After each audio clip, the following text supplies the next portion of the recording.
देखना अगला हम लोग कुछ क्वेश्चन देख लेते हैं। हमारे पास है कार्बन, सिलिकॉन, नाइट्रोजन, फास्फोरस।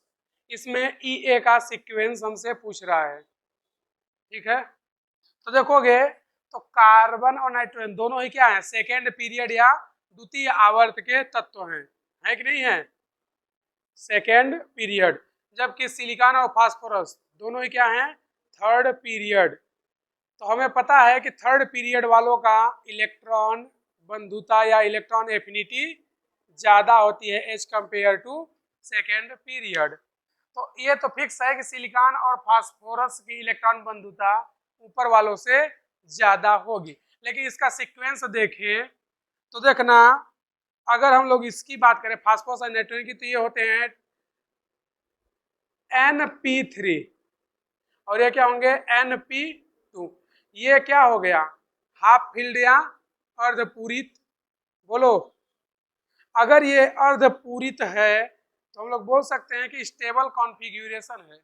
और जब स्टेबल है तो इससे हम लोग इलेक्ट्रॉन अगर ऐड करेंगे तो एनर्जी हमें देनी पड़ेगी। तो रिएक्शन कैसा हो जाएगा, एंडोथर्मिक। जबकि हमें क्या चाहिए, एक्जोथर्मिक। तो इसमें और इसमें से इलेक्ट्रॉन एफिनिटी या इलेक्ट्रॉन बंधुता इसकी ज्यादा होगी। क्यों, क्योंकि जब इसमें हम लोग एक इलेक्ट्रॉन ऐड करेंगे तो एनर्जी रिलीज होगी। तो सबसे ज्यादा सिलिकॉन की।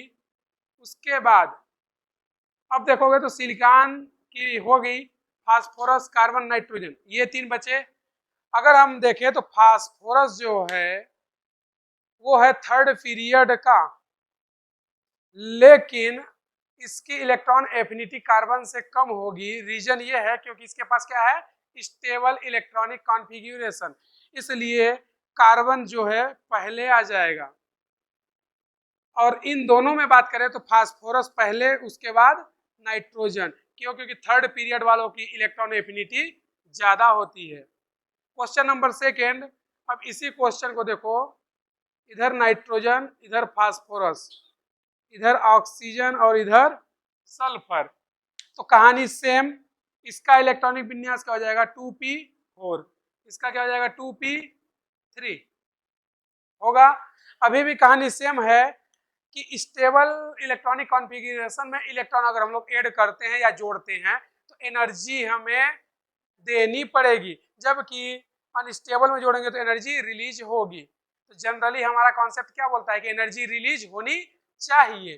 तो ये है थर्ड पीरियड वाले और ये हैं सेकेंड वाले। तो थर्ड वालों की इलेक्ट्रॉन एफिनिटी ज्यादा होती है। तो सबसे ज्यादा कौन हो जाएगा, सल्फर। उसके बाद होना चाहिए था फास्फोरस, लेकिन होगा नहीं क्योंकि ये क्या है, स्टेबल। उसके बाद आएगा फास्फोरस और उसके बाद नाइट्रोजन। लेकिन जैसे ही क्वेश्चन नंबर तीसरा तुम लोग देखोगे तो सब कहानी पलट जाएगी। यहाँ पे है ऑक्सीजन, यहाँ पे है सल्फर, यहाँ पे है फ्लोरीन और यहाँ पे है क्लोरीन। अगर इसका इलेक्ट्रॉनिक विन्यास देखें तो ये क्या हो जाएगा, अच्छा यहाँ पे 2p नहीं लिखते हैं, NP लिख दे रहे हैं, ठीक है, क्योंकि थर्ड पीरियड और सेकेंड पीरियड दोनों है। इसका देखें तो ये क्या हो जाएगा, Np4 और ये हो जाएगा Np5। तो देखोगे तो दोनों में ही इलेक्ट्रॉन अगर ऐड करेंगे तो एनर्जी क्या होगी, रिलीज होगी या ऊर्जा उत्सर्जित होगी। क्यों, क्योंकि दोनों ही अनस्टेबल इलेक्ट्रॉनिक कॉन्फ़िगरेशन है। अगर दोनों अनस्टेबल हैं तो अगर हम लोग इलेक्ट्रॉन ऐड करेंगे तो दोनों से एनर्जी होगी। ये दोनों ही क्या हैं, थर्ड पीरियड के, क्या है, थर्ड पीरियड। जबकि ये दोनों क्या हैं, सेकेंड पीरियड के। तो सेकेंड पीरियड वालों की ये हमेशा कम होती है थर्ड पीरियड वालों से। उसका रीजन हम लोग कल देख लिए थे। तो देखना, अब सल्फर और ये क्लोरीन, ये ऑक्सीजन और ये फ्लोरीन, तो हमने बताया था कि लेफ्ट टू राइट जाते हैं तो जेड डिफेक्टिव इंक्रीज होता है या जेड डिफेक्टिव बढ़ता है, इसलिए इलेक्ट्रॉन बंधुता भी बढ़ेगा। तो सल्फर से ज्यादा इलेक्ट्रॉन एफिनिटी किसकी हो जाएगी, क्लोरीन की। और वैसे भी पूरे आवर सारणी में या पूरे पीरियोडिक टेबल में सबसे ज्यादा इलेक्ट्रॉन एफिनिटी किसकी होती है, क्लोरीन की। तो सबसे पहले क्या आ जाएगा, क्लोरीन। अब उसके बाद हमारे हिसाब से क्या होना चाहिए, सल्फर, लेकिन नहीं होगा। अब कौन होगा, फ्लोरीन होगा। फिर उसके बाद कौन होता है, सल्फर। उसके बाद होता है ऑक्सीजन। मतलब पहले थर्ड, उसके बाद सेकेंड, फिर थर्ड, उसके बाद सेकेंड। तो देखोगे उन दोनों क्वेश्चनों में और इसमें तो डिफरेंस है, समझे। दोनों क्वेश्चनों को देखोगे तो दोनों में डिफरेंस है, हालांकि सीक्वेंस यही रहेगा सेकेंड थर्ड सेकेंड थर्ड। देखोगे ये कहाँ का एलिमेंट है, थर्ड पीरियड का, ये कहाँ का है, सेकेंड का, ये कहाँ का, थर्ड का, और ये कहाँ का, सेकेंड का। उसी तरह अगर हम लोग इसकी बात करें तो ये कहाँ का है, थर्ड का, और ये कहाँ का है, सेकेंड का, ये थर्ड का और ये सेकेंड का। तो सीक्वेंस यही रहता है, second third second third second. लेकिन उनमें और इनमें चेंजेस है। क्या चेंज है कि क्लोरीन का सबसे ज्यादा होगा, उसके बाद फ्लोरीन का, फिर सल्फर का होगा, फिर ऑक्सीजन। क्यों? क्योंकि इन इधर वालों की इलेक्ट्रॉन एफिनिटी ज्यादा है, क्योंकि इनका जेड इफेक्टिव ज्यादा है, और जिसका जेड इफेक्टिव ज्यादा होता है उसका इलेक्ट्रॉन एफिनिटी भी ज्यादा होता है।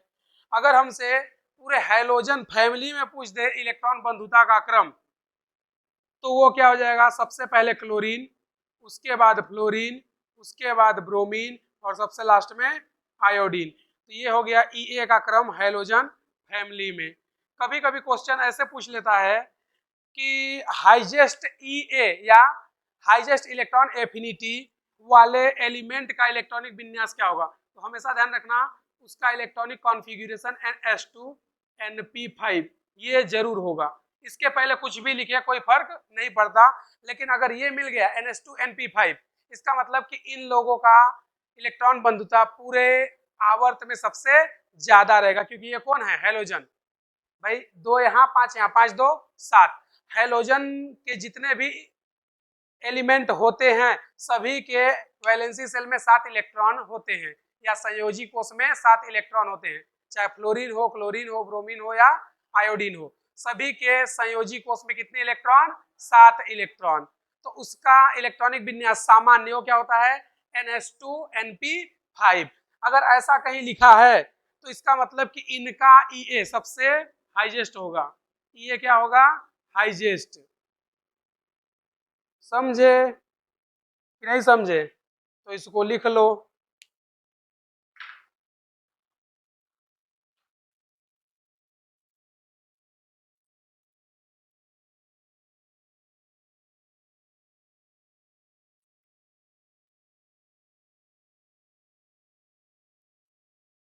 अगला हमारा हेडिंग क्या है, इलेक्ट्रो निगेटिविटी, हिंदी में बोलते हैं विद्युत ऋणात्मकता। शॉर्ट में हम लोग इसको क्या बोलते हैं, EN।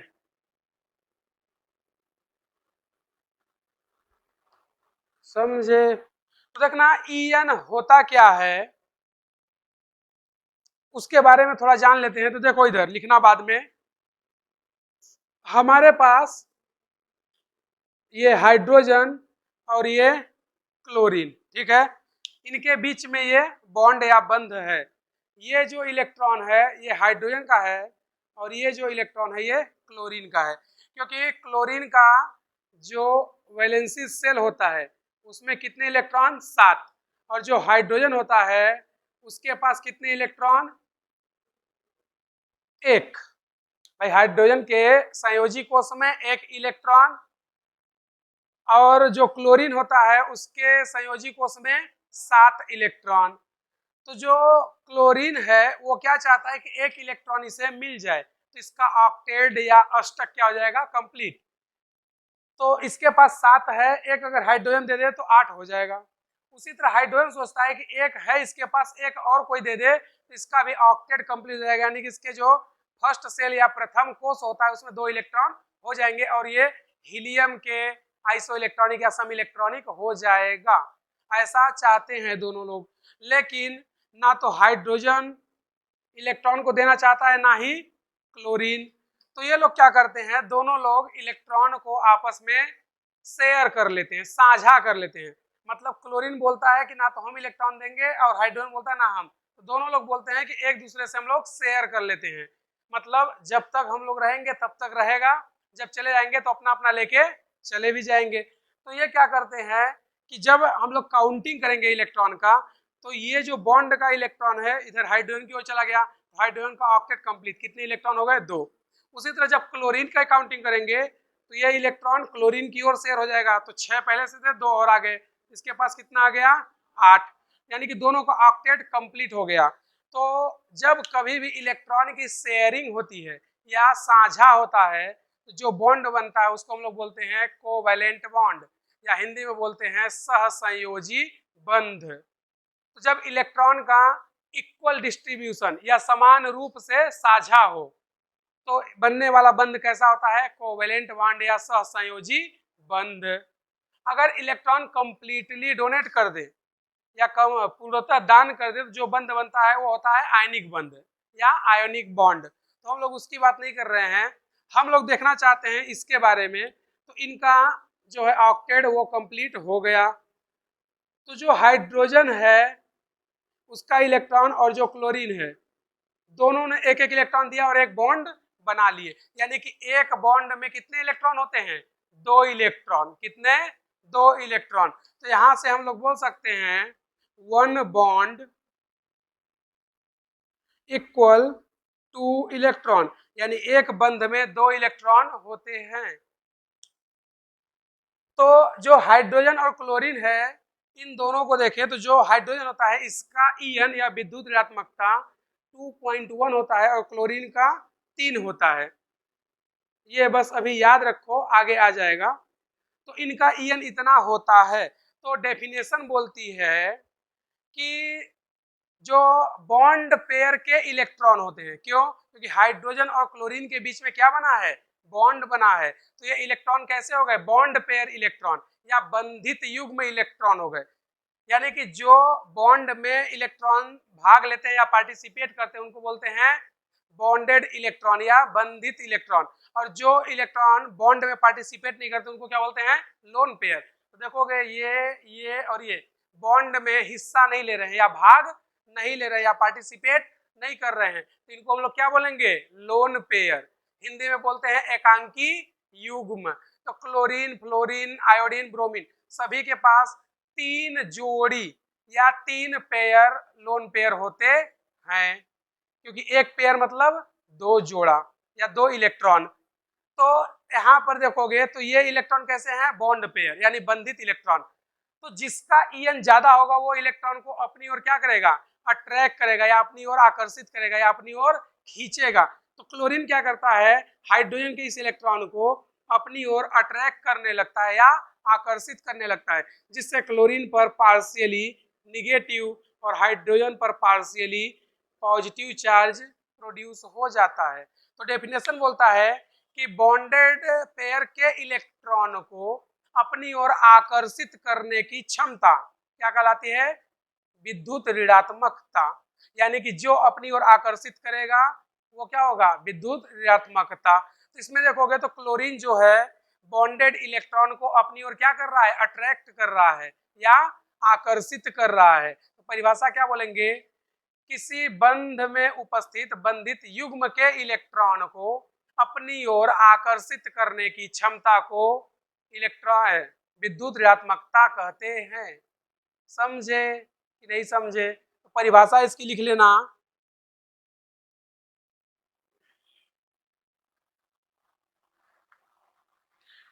किसी तत्व द्वारा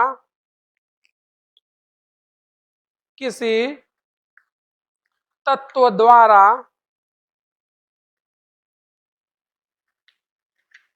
किसी तत्व द्वारा बंधित युग्म के इलेक्ट्रॉन को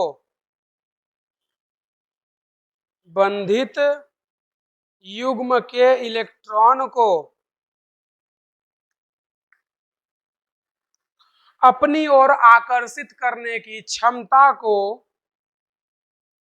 अपनी ओर आकर्षित करने की क्षमता को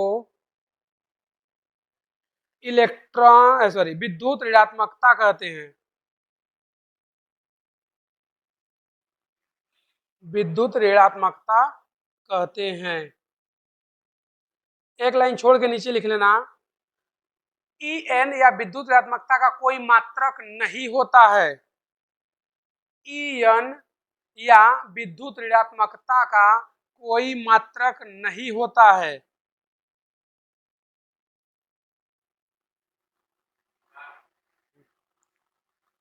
लिख चुके, इसको उतार लो। तुम लिखना, the tendency of A covalently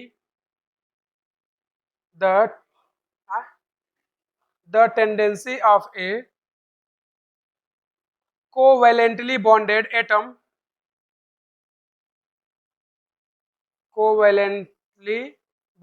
atom to attract shared pair of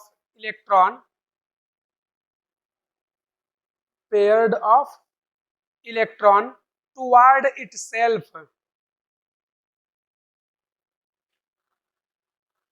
is called electronegativity।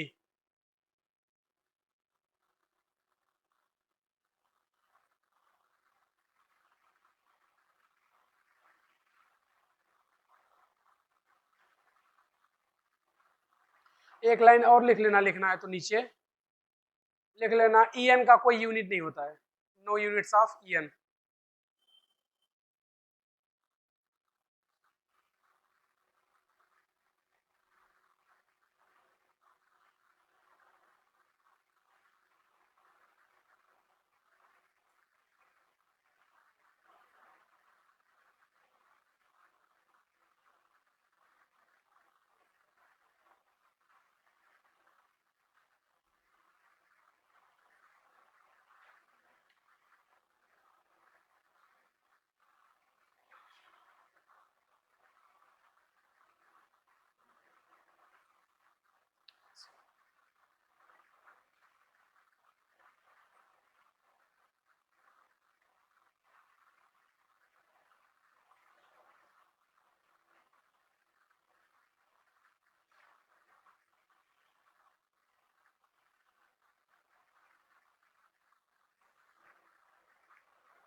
लिख चुके,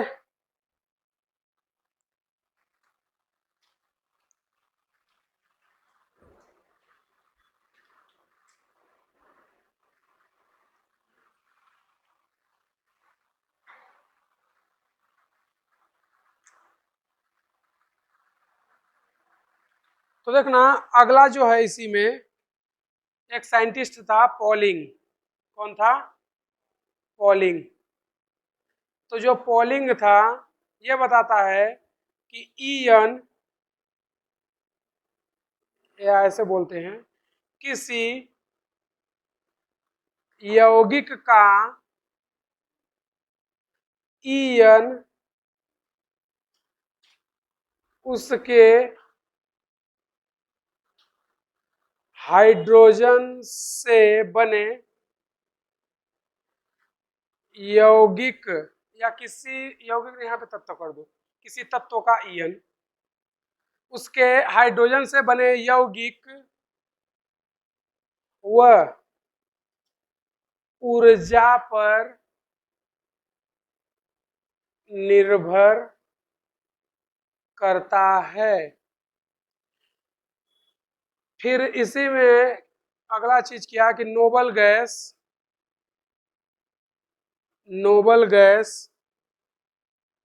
का En शून्य होता है, या बोल दें नहीं होता है। ठीक है, इसका कारण क्या देंगे? क्योंकि नोबल गैस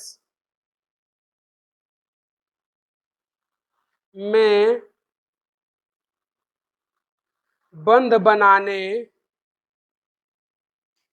की क्षमता नहीं होती है, और जब बंध नहीं होगा तो इलेक्ट्रॉन कहां से खींचेगा।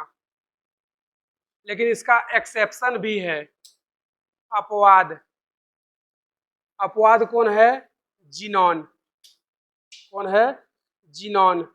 जिनॉन जो है यौगिक बनाता है, कभी तुम लोग सुने होंगे XeF2, XeOF2, ऐसा कुछ देखे होंगे। तो जिनॉन जो है कंपाउंड से यौगिक बनाता है, जबकि इसके अलावा कोई भी नोबल गैस यौगिक नहीं बनाती है। इसलिए नोबल गैस का ईएन होता ही नहीं है या शून्य होता है, क्योंकि जब बंद नहीं बनेगा तो इलेक्ट्रॉन ही नहीं खींचेगा, और जब इलेक्ट्रॉन नहीं खींचेगा तो इलेक्ट्रोनेगेटिविटी जीरो।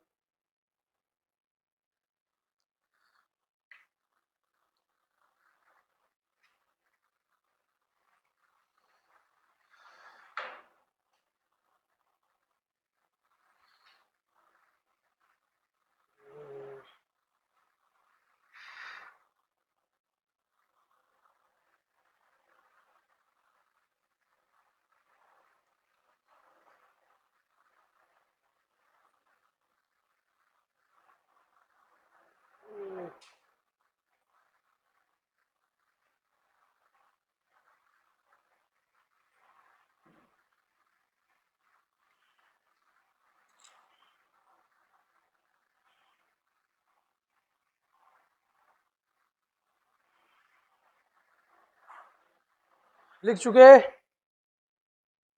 बोलो।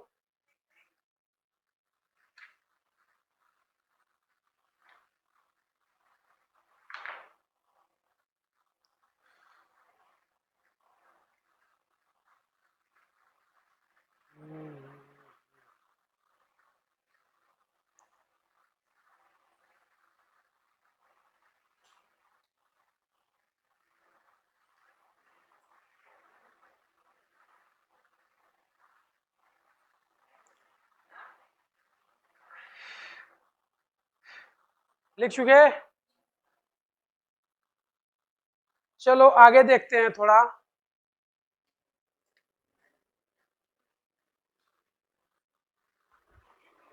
अब देखो कुछ चीजों का ईएन तुम्हें याद रखना होगा, ठीक है? कुछ चीजों का ईएन,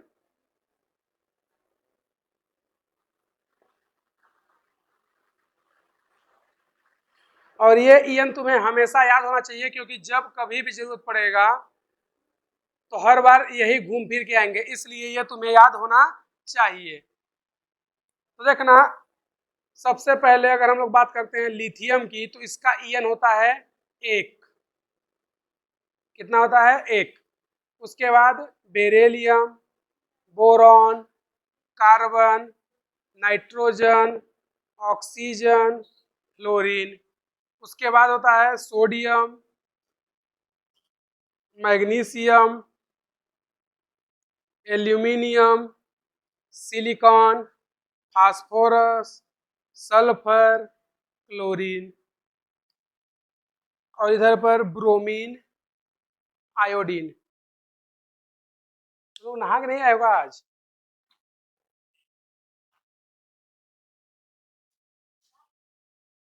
बोल रही है अभी नहा रहे हैं।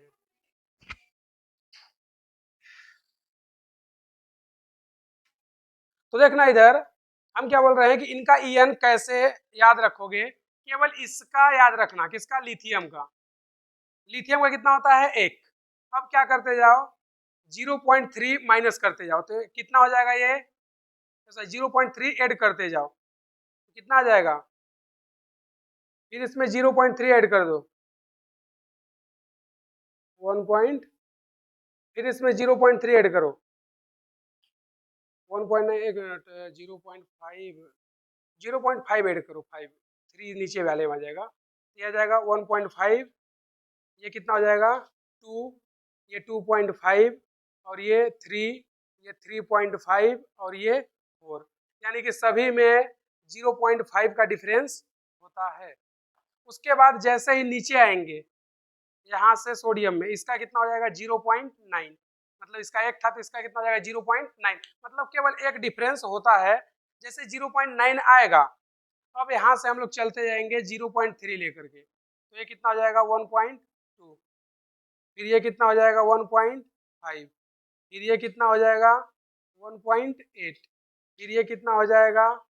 2.1, फिर उसके बाद ये कितना हो जाएगा? 2.4 होना चाहिए था लेकिन होता नहीं है, और ये हो जाता है 3।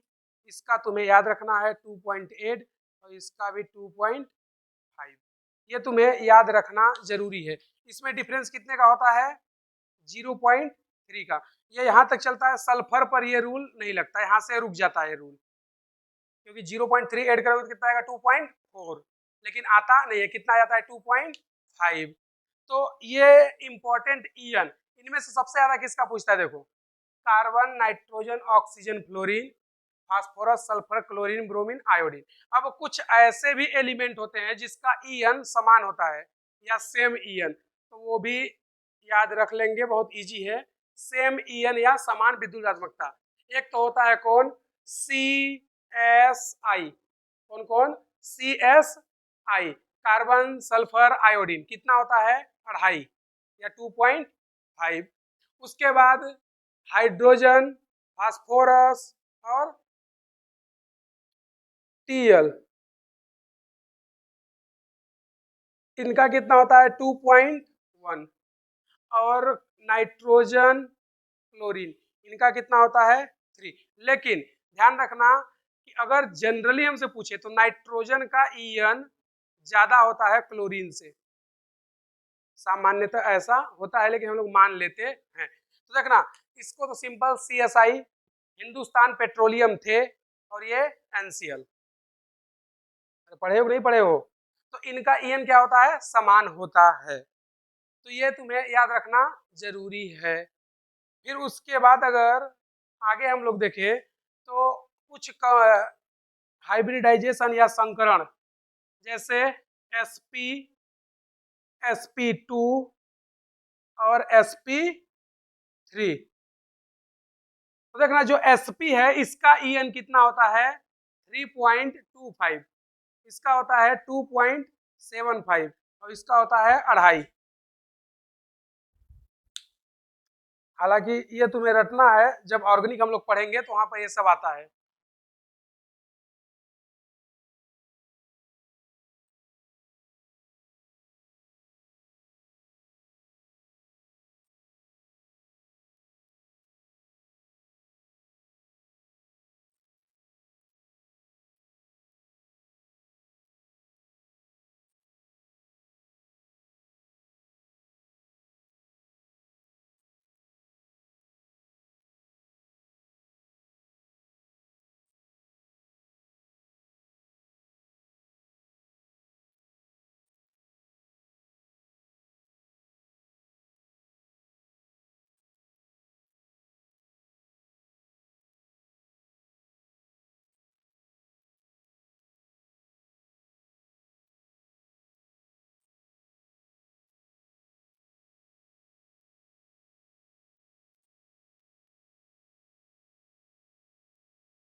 अगला हम लोग पढ़ रहे हैं मूलकित मापक। इसने ईएन को ज्ञात करने का फार्मूला बताया था। वो फार्मूला क्या था? ई ए प्लस आई ई डिवाइड 2। यानी अगर किसी यौगिक का हमें इलेक्ट्रॉन बंधुता और आयनन ऊर्जा पता हो तो उसको डिवाइड 2 से कर दे तो वह क्या आ जाएगा? ईएन। फिर अगला हेडिंग आता है फैक्टर अफेक्टिंग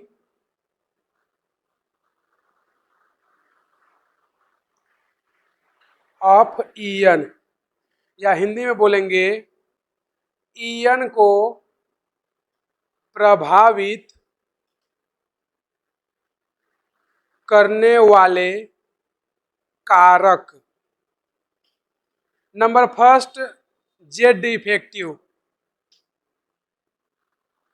तो जेड इफेक्टिव की अगर हम लोग बात करें तो जो जेड इफेक्टिव होता है वो पीरियड या आवर्त में जेड इफेक्टिव क्या होता है? इंक्रीज होता है या बढ़ता है। और अगर जेड इफेक्टिव इंक्रीज होता है तो ईएन भी इंक्रीज होगा। दूसरा अगर हम लोग बात करें एटॉमिक रेडियस की, इसकी एटॉमिक रेडियस की, तो आवर्त में ही अगर हम लोग बात कर रहे हैं, कहाँ? आवर्त में, तो एटॉमिक रेडियस आवर्त में क्या होता है? डिक्रीज होता है। तो ईएन क्या होगा? इंक्रीज होगा। थर्ड जो होता है वो होता है परसेंटेज एस लक्षण। अब ये परसेंटेज एस लक्षण क्या होता है? तो देखना हमारे पास है एसपी, sp2, sp3। इनमें हम लोग देखना चाहते हैं कि यस कक्षक का कितना योगदान है। तो देखना यहाँ पर यस कितना है? 1, पी कितना है? 1। तो यहाँ पर टोटल कितने हैं? 2। ठीक है, सॉरी, यस कितना है? 1 और कुल कितने हैं? 2। मल्टीप्लाई किससे कर दें? 100 से, तो आएगा कितना? 50%। यानी परसेंटेज निकालने का फार्मूला तुम्हें पता होगा, कैसे निकालते हैं? Self divide total into 100। मतलब जब तुम लोग अपना पूर्णांक या प्रतिशत निकालते हो तो क्या करते हो? जितना नंबर पाए हो वो सेल्फ हो गया। कितने का पेपर हुआ था? 500, 600, 800, 1200, उससे डिवाइड कर देते हो और 100 से मल्टीप्लाई, तो क्या आता है? परसेंटेज। तो यहाँ पर सेल्फ है, यानी कि हम लोग एस कैरेक्टर या एस लक्षण निकाल रहे हैं। तो यस कितना है? एस में केवल 1 है। टोटल कितना है? 2। एक यस है और एक पी। डिवाइड कितना कर दे? 100। तो इससे इसको काटो, कितना आ जाएगा? 50%। उसी तरह अगर हम लोग इसकी बात करें तो इसका यस लक्षण, यस कितना है? 1 और टोटल कितने हैं? 2 पी और 1 यस, तो 3 मल्टीप्लाई 100, तो कितना आ जाएगा? 33.3%। इसकी बात करें तो सेल्फ यानी यस कितना है? 1, कुल कितने हैं? 3 पी है और 1 यस, यानी 4 मल्टीप्लाई 100, तो कितना आ जाएगा? 25%। यानी कि हम लोग बोल सकते हैं कि एसपी में 50% एस होता है और 50% पी होता है। sp2 में 33.3% एस होता है, बाकी 66.3% क्या होता है? पी होता है। और sp3 में बात करें तो यहाँ पर आ रहा है 25%, यानी कि एस कितना होता है? 25% और पी कितना होगा? 75%। क्यों? क्योंकि पी कितना है? 3 है और एस कितना है? 1। तो यहाँ से यस लक्षण आ गया। तो हमने तुम्हें इनका ईएन भी बताया था। इसका ईएन कितना होता है? 3.25। इसका ईएन कितना होता है? 2.75 और इसका ईएन कितना होता है? 2.5। तो देख रहे हो कि यस लक्षण इसमें ज्यादा है तो इसका ईएन भी ज्यादा। इसमें यस लक्षण थोड़ा कम है तो इसका ईएन थोड़ा कम। इसमें यस लक्षण सबसे कम है तो ईएन भी इसका सबसे कम। तो यहां से हम लोग ये बोल सकते हैं कि परसेंटेज एस कैरेक्टर या लक्षण डायरेक्टली प्रोपोर्शनल ईएन के, यानी कि जिसमें ईएन ज्यादा होगा उसका यस लक्षण ज्यादा होगा, या यस जिसका ज्यादा होगा उसका ईएन भी ज्यादा होगा। तो हमने तुम्हें बताया था। और sp sp2 sp3 होता क्या है, जैसे ये हो गया sp संकरण, ये sp2 और ये sp3। तो sp संकरण तब होता है जब ट्रिपल बॉन्ड हो, कार्बन कार्बन के बीच में हो ये जरूरी नहीं है, किसी के साथ भी अगर ट्रिपल बॉन्ड है तो वो क्या होगा, sp संकरण। तो ये हमने कार्बन कार्बन के बीच में बताया है, लेकिन जरूरी नहीं है कि हमेशा कार्बन के साथ ही हो। किसी भी यौगिक के साथ अगर त्रिबंध या ट्रिपल बॉन्ड है तो उसका संकरण क्या हो जाएगा, sp। sp2 अगर किसी यौगिक के साथ क्या हो जाए, डबल बॉन्ड, तो वो क्या हो जाएगा sp2, और सारे बॉन्ड क्या रहे, सिंगल, तो क्या होता है sp3। तो इसमें जरूरी क्या है, ट्रिपल बॉन्ड। क्या जरूरी है, ट्रिपल बॉन्ड। कार्बन कार्बन के बीच में हो भी सकता है और नहीं भी, इसमें क्या जरूरी है, डबल बॉन्ड। और इसमें क्या जरूरी है कि सभी बॉन्ड क्या हो, सिंगल।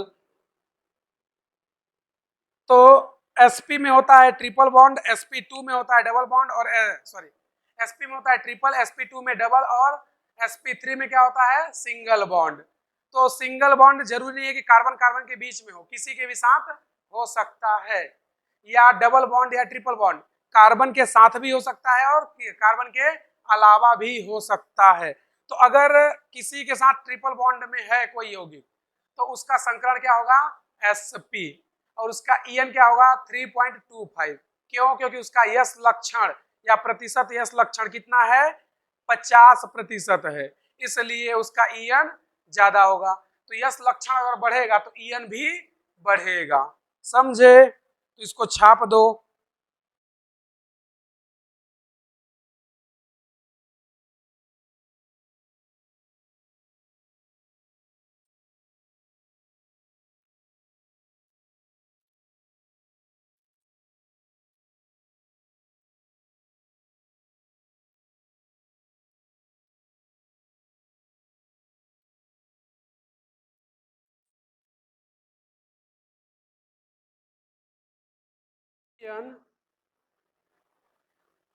वर्ग में या ग्रुप में, तो देखना सिंपल सा कहानी है कि ग्रुप में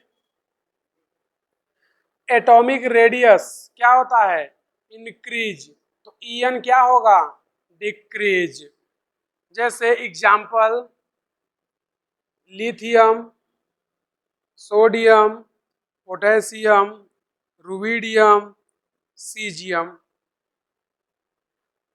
बेरेलियम, मैग्नीशियम, कैल्शियम, स्ट्रोंशियम और बेरियम। ये कहाँ के हैं सब, एस ब्लॉक। उसके बाद अगर हम लोग बात करें तो कौन है, बोरान, एल्यूमिनियम, गैलियम,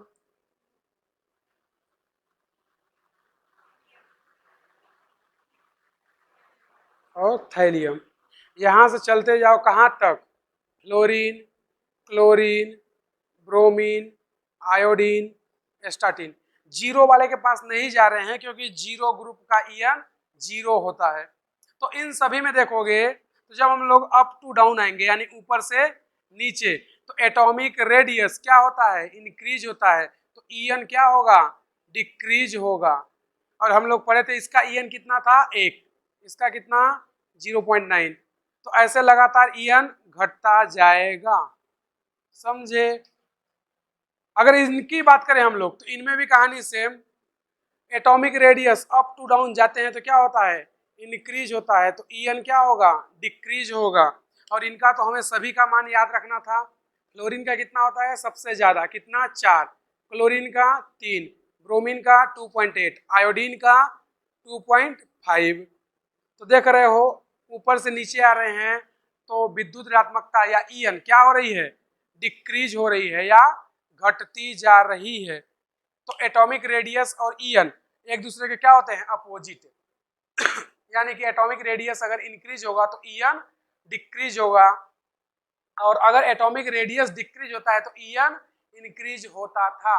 जैसे अगर हम लोग बात कर ले, यहीं पर हमारे पास है lithium, beryllium, boron, carbon, nitrogen, oxygen, fluorine.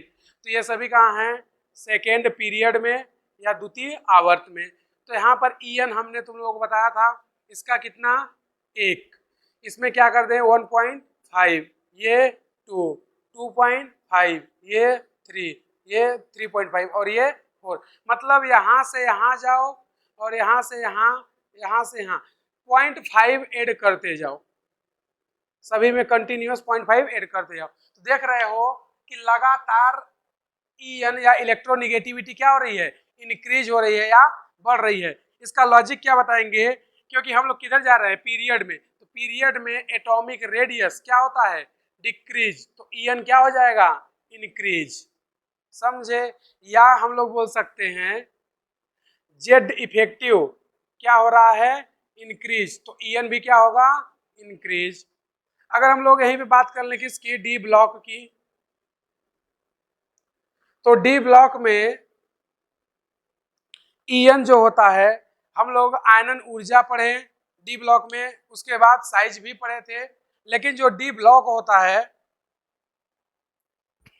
उसमें पूरे में ईएन का एक ही सीक्वेंस है। वो क्या है? 3D, 4D, 5D।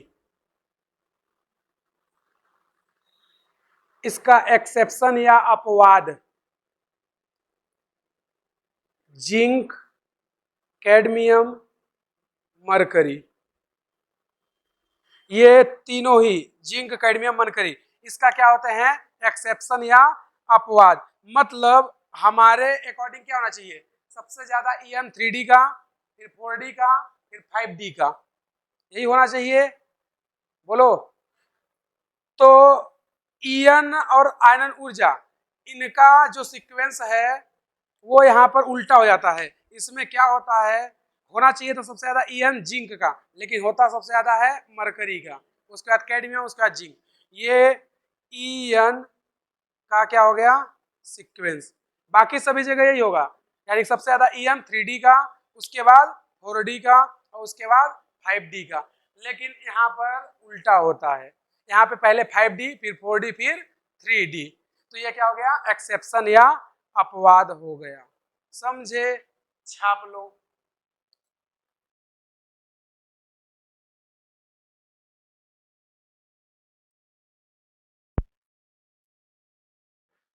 अनुप्रयोग।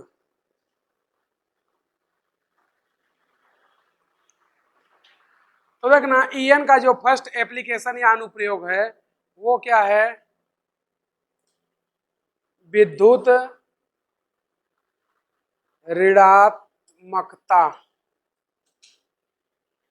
जो दूसरा है वो क्या है? अधातु की क्रियाशीलता।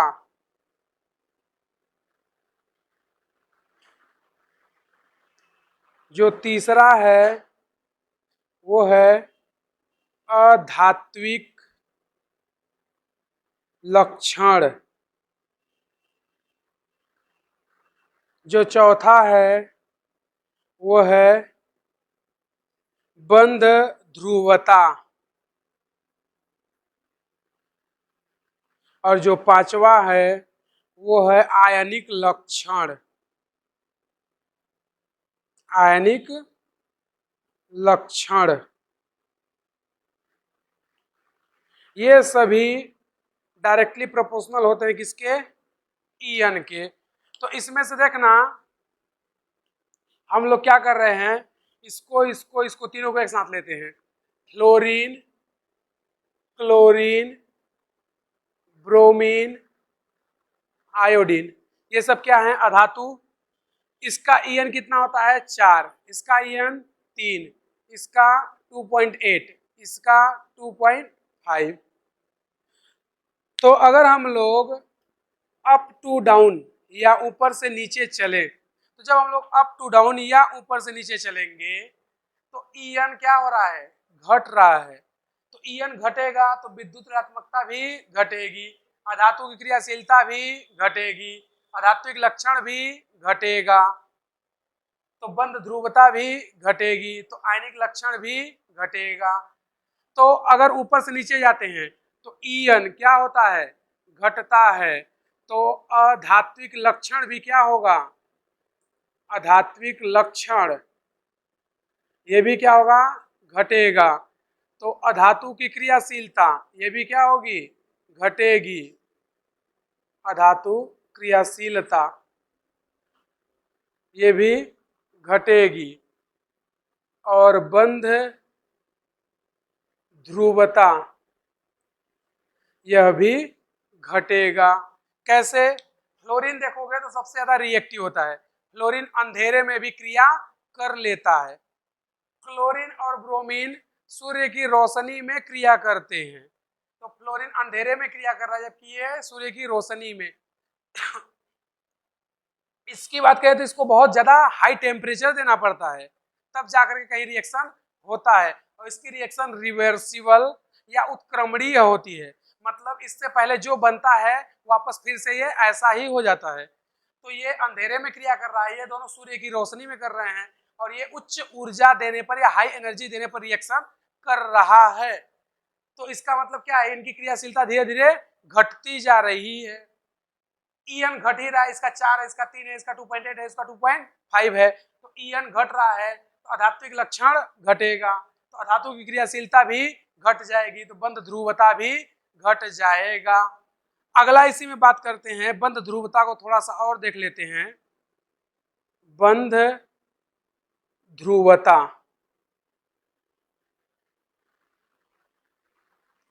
इसको हम लोग बोलते हैं बॉन्ड पोलैरिटी।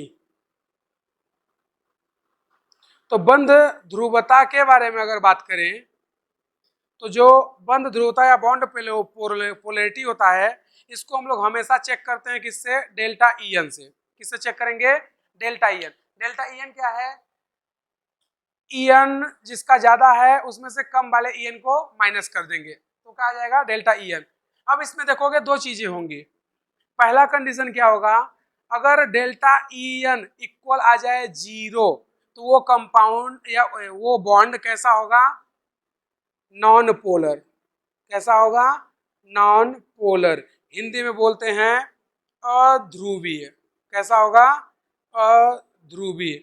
और अगर डेल्टा ईएन नॉट इक्वल हो जाए 0, यानी कि 0 के बराबर नहीं है, यानी कुछ भी आए 1, 2, 2.5, 3, 3.5 कुछ भी आए लेकिन 0 नहीं आए, तो हमारा बॉन्ड जो होता है वो कैसा होगा, पोलर, या हिंदी में बोलते हैं ध्रुवीय। क्या बोलते हैं, ध्रुवीय।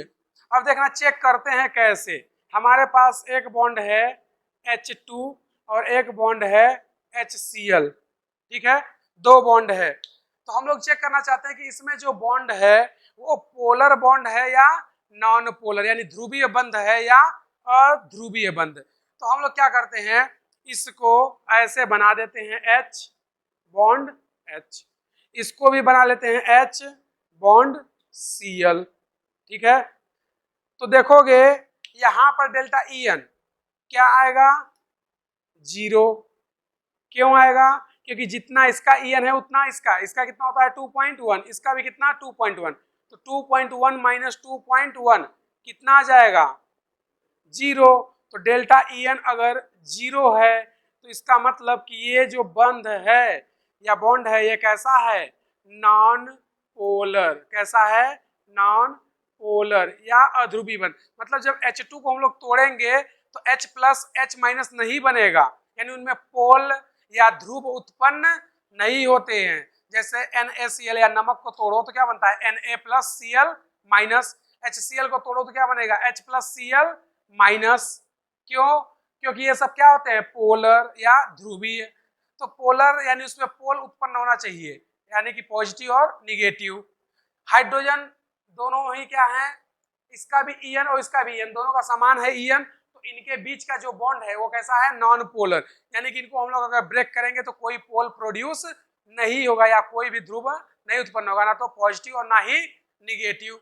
इसको चेक करते हैं तो हाइड्रोजन का ईएन 2.1, क्लोरीन का ईएन 3, तो डेल्टा ई एन कितना आ जाएगा 3 माइनस 2.1 तो कितना आ जाएगा 0.9 यानी डेल्टा ई एन जो है इस बार 0 नहीं है, वैल्यू कुछ भी हो लेकिन 0 नहीं है। तो इसका मतलब कि ये जो अब बॉन्ड है ये कैसा बॉन्ड है पोलर या ध्रुवी, यानी इसको हम लोग जब तोड़ेंगे तो ये H प्लस और Cl माइनस के रूप में आएगा। अब Cl ही माइनस क्यों आएगा, क्यों, क्योंकि देखो Cl का En क्या है ज्यादा, तो ये क्या करेगा इलेक्ट्रॉन इसको अपनी ओर खींचेगा तो इस पर क्या जाएगा निगेटिव चार्ज पार्सली, और इसके पास En कम है तो ये अपने इलेक्ट्रॉन को क्या करेगा डोनेट करने की कोशिश करेगा, इस पर क्या जाएगा पार्सली पॉजिटिव। समझे, तो निगेटिव और पॉजिटिव इस बात पर डिपेंड करता है, जिसका En ज्यादा होगा उस पर क्या आएगा निगेटिव और जिसका En कम होगा उस पर क्या आ जाएगा पॉजिटिव। तो हमारा HCl जो बॉन्ड है वो कैसा है पोलर या ध्रुवीय, यानी इसमें प्लस और माइनस दोनों पोल उत्पन्न होंगे, जबकि H2 बॉन्ड कैसा है नॉन पोलर। अब देखना दो कंडीशन होती है, एक होता है बॉन्ड पोलैरिटी, एक होता है कंपाउंड पोलैरिटी। ये अभी हम लोग क्या पढ़ रहे हैं बॉन्ड पोलैरिटी या बंध ध्रुवता। एक होता है यौगिक पोलैरिटी या यौगिक ध्रुवता। तो जो यौगिक पोलैरिटी होती है यौगिक ध्रुवता, इंग्लिश में बोलते हैं कंपाउंड पोलैरिटी। तो जो कंपाउंड पोलैरिटी है इसकी कहानी अलग होती है, इसको इससे चेक नहीं करना है। अब ये क्या होता है वो देखते हैं। देखना हम लोग क्या कर रहे हैं एक एग्जांपल ले रहे हैं CCl4 का, ठीक है। तो जो CCl4 है इसको देखोगे तो ये कार्बन, इधर क्लोरीन, इधर भी क्लोरीन, इधर भी क्लोरीन और इधर भी क्लोरीन, तो हमने 4 क्लोरीन ले लिए। अब हमसे पूछ रहा है कि क्या CCl4 ध्रुवी होगा या अध्रुवी, तो CCl4 ध्रुवी होगा या अध्रुवी इसको हम लोग चेक करते हैं म्यू से। किससे चेक करते हैं म्यू से। अगर म्यू 0 है इसके जैसे, अगर En 0 तो नॉन पोलर, तो म्यू 0 तो नॉन पोलर। अगर म्यू नहीं 0 हो तो वो कैसा होगा पोलर। तो म्यू अगर 0 है तो बॉन्ड कैसा होगा नॉन पोलर, कैसा होगा नॉन पोलर। तो अगर म्यू 0 है तो नॉन पोलर। अब इस कंपाउंड का जो म्यू होता है वो होता है 0। कैसे होता है आगे हम लोग निकाल के देख लेंगे, अभी इतना जानो कि इसका म्यू 0 होता है। लेकिन CCl4 जो है ये यौगिक अध्रुवीय है, कैसा है अध्रुवीय। लेकिन इसमें जो carbon chlorine carbon chlorine carbon chlorine carbon chlorine बंध हैं ये अध्रुवीय नहीं है, ये कैसे हैं ध्रुवीय। कैसे पता चला, क्योंकि बंध की ध्रुवता हम लोग चेक करते हैं डेल्टा En से। तो क्लोरीन का En कितना 3 और कार्बन का En 2.5 या 2.5, तो दोनों के En में अंतर है, यानी कि En 0 नहीं आएगा। जब En 0 नहीं आएगा तो यहाँ पर बोल सकते हैं कि कार्बन क्लोरीन बॉन्ड जो है वो पोलर है, बट CCl4 कंपाउंड क्या है नॉन पोलर। तो किसी बंध की ध्रुवता डेल्टा En से चेक करते हैं, जबकि कंपाउंड या यौगिक की ध्रुवता म्यू या उसी को इंग्लिश में बोलते हैं डाइपोल मूवमेंट या द्विध्रुव आघूर्ण, उससे चेक करते हैं। यहाँ पर CCl4 क्या है नॉन पोलर, क्योंकि इसका म्यू क्या होता है 0। लेकिन कार्बन क्लोरीन बॉन्ड पोलर है, कार्बन क्लोरीन बॉन्ड कैसा है पोलर है, क्यों, क्योंकि उसका डेल्टा En 0 नहीं है। तो बंध की ध्रुवता अलग चीज होती है, यौगिक की ध्रुवता अलग चीज होती है। समझे कि नहीं समझे। तो किसी यौगिक का बॉन्ड पोलर हो सकता है लेकिन यौगिक नॉन पोलर होगा, या हम लोग बोले यौगिक कैसा है नॉन पोलर लेकिन बॉन्ड कैसा है पोलर। तो इसमें कोई भी कंडीशन हो सकती है, यौगिक भी पोलर हो जाए बॉन्ड भी पोलर हो जाए, यौगिक भी नॉन पोलर हो बॉन्ड भी नॉन पोलर हो, या यौगिक नॉन पोलर हो बॉन्ड पोलर हो। तो कोई भी कंडीशन इसमें हो सकती है। समझे। तो बॉन्ड की पोलैरिटी किससे बताते हैं डेल्टा En से, कंपाउंड की पोलैरिटी किससे बताते हैं डाइपोल मूवमेंट या म्यू या द्विध्रुव आघूर्ण से। तो ये जो म्यू है इसको हम लोग हिंदी में क्या बोलते हैं, द्विध्रुव आघूर्ण या डाइपोल मूवमेंट, द्विध्रुव आघूर्ण। समझे? छाप दो।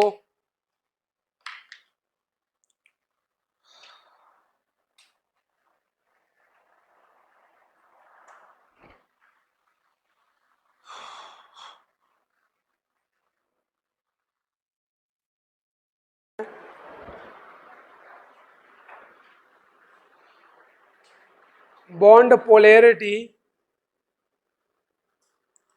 Directly proportional bond energy, directly proportional bond strength, directly proportional EN और inversely proportional bond length. Hindi में इन सभी को क्या बोलते हैं, बंध ध्रुवता,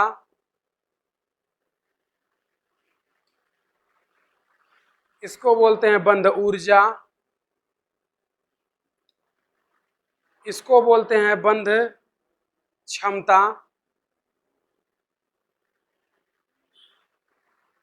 या इसको बोलते हैं बंध लंबाई। तो देखना हमारे पास है HF, HCl, HBr, HI, up to down चले जाएं, ठीक है, ऊपर से नीचे की ओर। जब अप टू डाउन जाते हैं तो देखोगे कि EN ऊपर से नीचे जाने पर क्या होता है, डिक्रीज होता है या घटता है। जब EN ऊपर से नीचे जाएंगे तो घटेगा, तो EN घटेगा तो bond polarity, bond energy, bond strength ये सभी क्या होंगी, घटेंगी। तो बॉन्ड लेंथ क्या होगा, बढ़ेगा, क्योंकि ये यहाँ तक की पूरी वैल्यू क्या है, EN के डायरेक्टली प्रोपोर्शनल। तो हमें EN सभी का पता ही है, तो यहाँ से देखेंगे तो अप टू डाउन जाएंगे तो EN क्या होगा, बढ़ेगा। तो बॉन्ड पोलैरिटी, EN घटेगा। भाई ऊपर से नीचे जाएंगे तो EN क्या हो रहा है, घट रहा है, फ्लोरीन का सबसे ज्यादा, फिर क्लोरीन का, फिर ब्रोमीन का, फिर आयोडीन का। तो बॉन्ड पोलैरिटी ये क्या हो जाएगा, घट जाएगा। तो बॉन्ड स्ट्रेंथ ये भी क्या हो जाएगा, घट जाएगा। तो बॉन्ड ऊर्जा या एनर्जी ये भी क्या होगा, घट जाएगा।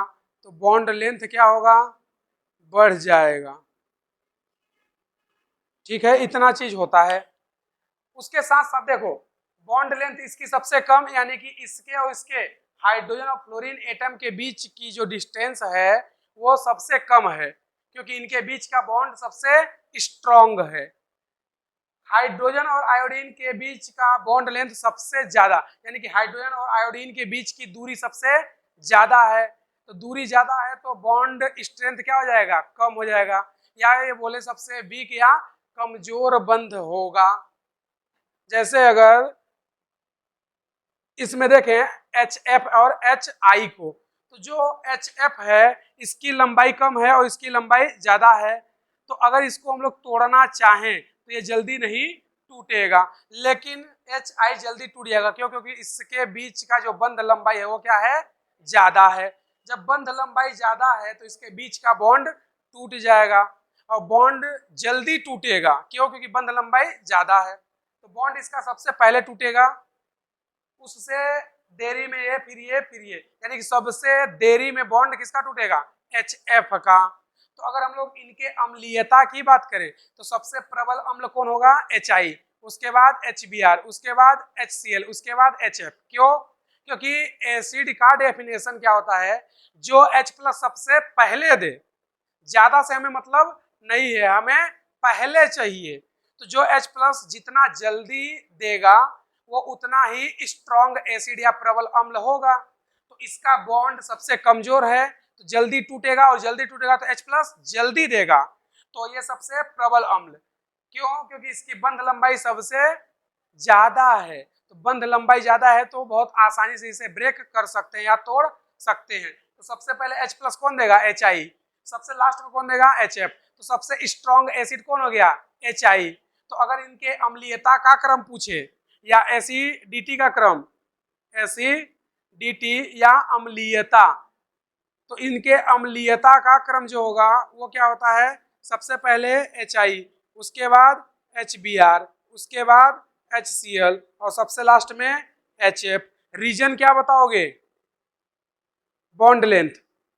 रीजन क्या है, बॉन्ड लेंथ, यानी HI का बंध लंबाई सबसे ज्यादा तो सबसे जल्दी टूट जाएगा, और H प्लस भी सबसे पहले देगा तो अम्लीयता भी सबसे ज्यादा। HF का बंध लंबाई सबसे कम तो टूटेगा सबसे देरी में, तो H प्लस सबसे देरी में देगा तो अम्लीयता सबसे कम होगी। अरे समझे कि नहीं समझे, छाप दो। आयनिक कैरेक्टर या आयनिक लक्षण होता है, आयनिक कैरेक्टर या आयनिक लक्षण। तो जो आयनिक लक्षण होता है इसको बताने के लिए पहला जो इक्वेशन आया था वो कौन था, हैनी स्मिथ।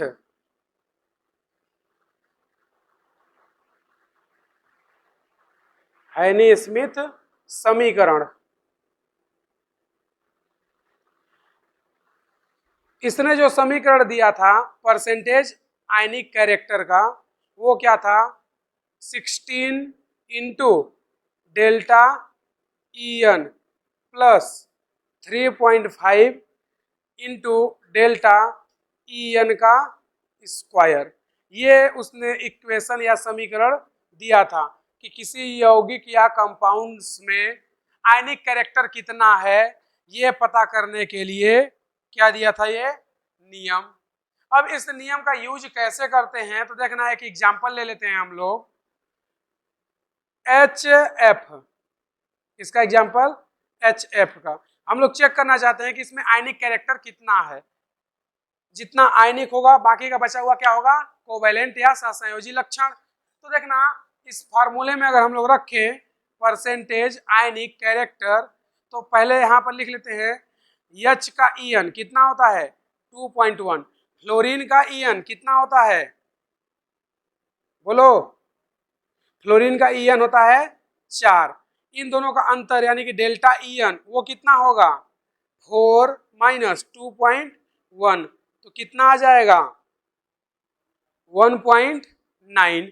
तो यहाँ पर रख देते हैं 16 इंटू 1.9 प्लस 3.5 इंटू 1.9 का स्क्वायर। तो यहाँ से क्या आ जाएगा परसेंटेज IC इक्वल, इसका इससे मल्टीप्लाई करो तो कितना आ जाएगा 16 नहीं या 144, 16 एक कम 16, 16 14 30, एक अंक बाद दशमलव है तो एक अंक बाद 30.4 प्लस 3.5 इंटू 1.9 का स्क्वायर, यानी 19 का स्क्वायर कितना होता है,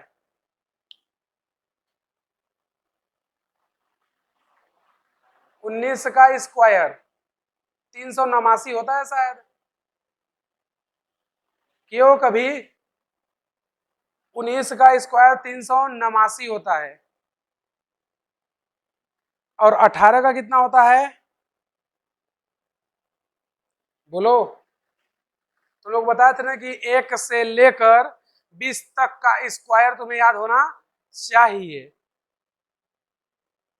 और नहीं याद है तो लिख लो और याद कर लो। 19 का स्क्वायर कितना होता है 389, 389। 20 का कितना होता है 400। तो देखना हम लोग अगर यहाँ पे 1.9 का स्क्वायर कर दें तो कितना आ जाएगा, हाँ 361। चलो 361 कितने अंक बाद दशमलव होगा, 2 अंक बाद, तो यहाँ पे लिख देंगे 3.61। अब इसका इससे मल्टीप्लाई करते हैं तो इधर पर मल्टीप्लाई कर देते हैं, देखो 3.5 3.61, तो ये 5 कम 5, 5 छक्का 30, 5 15 3 18, 3 एक कम 3, 3 छक्का 18, 3 3 9 1 10, ये 5, ये 3, ये 16, ये 2 और ये 1, 1 2 3 अंक बाद दशमलव आएगा कितना 12.63। तो यहाँ से हमारा आया कितना 30.4 प्लस ये कितना है 12.63।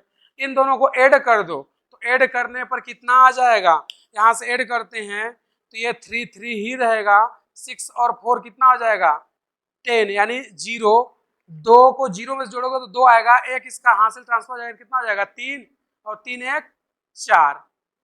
तो आया कितना 43.03, ये हो गया परसेंटेज आयनिक कैरेक्टर। मतलब HF में आयनिक कैरेक्टर कितना है 43.03%। तो कोवेलेंट कैरेक्टर कितना होगा 100 में से माइनस कर देंगे तो कितना आ जाएगा लगभग 46.07 के समथिंग आएगा, यानी 47%। तो ज्यादा कैरेक्टर क्या है कोवेलेंट का, इसलिए HF कैसा कंपाउंड होगा कोवेलेंट कंपाउंड या सहसंयोजी यौगिक होगा। तो अगर इसके पास आयनिक कैरेक्टर इतना है तो CC या कोवेलेंट कैरेक्टर परसेंटेज CC ये कितना होगा 100 माइनस 43.03, तो कितना आ जाएगा 46.07। ये हो गया हमारे पास परसेंटेज कोवेलेंट कैरेक्टर। तो इसमें से देखोगे तो आयनिक कैरेक्टर क्या है कम है, कोवेलेंट कैरेक्टर क्या है ज्यादा। तो हम लोग यहाँ से बोल सकते हैं फाइनली कि HF ये कैसा कंपाउंड है कोवेलेंट या सहसंयोजी यौगिक है। कैसा है कोवेलेंट या सहसंयोजी है, आयनिक नहीं है। यानी कि दोनों लक्षण निकाल लेंगे, जो ज्यादा होगा कंपाउंड वैसा ही होगा। हाँ सर क्या है 12, हाँ हो गया दशमलव के बाद 50 अंक तक नहीं लेते हैं, केवल 2 ही अंक लेते हैं, बाकी का छोड़ देते हैं, उससे कोई दिक्कत नहीं होगा। थोड़ा बहुत 0 पॉइंट का फर्क पड़ेगा, जैसे वहां पे आया कितना 43.03, तो कितना आ जाएगा 43.06, 07, 08 आएगा, इतना ही आएगा ना कि 43 जो है 48 हो जाएगा। जैसा मान लो कि तुम्हारे पास 100 रुपया है, उसमें से 1 2 रुपए 3 रुपए गायब कर दो तो कितना रहोगे, तो 100 के आसपास ही ना, 97 98 99 के समथिंग। ऐसा तो नहीं है ना कि 2 3 रुपया गायब हो जाएगा सीधे तुम्हारे पास 10 रुपए बचेगा, तो ऐसे ही ना है, 0 पॉइंट के बाद जो भी है उससे ज्यादा फर्क नहीं पड़ता है।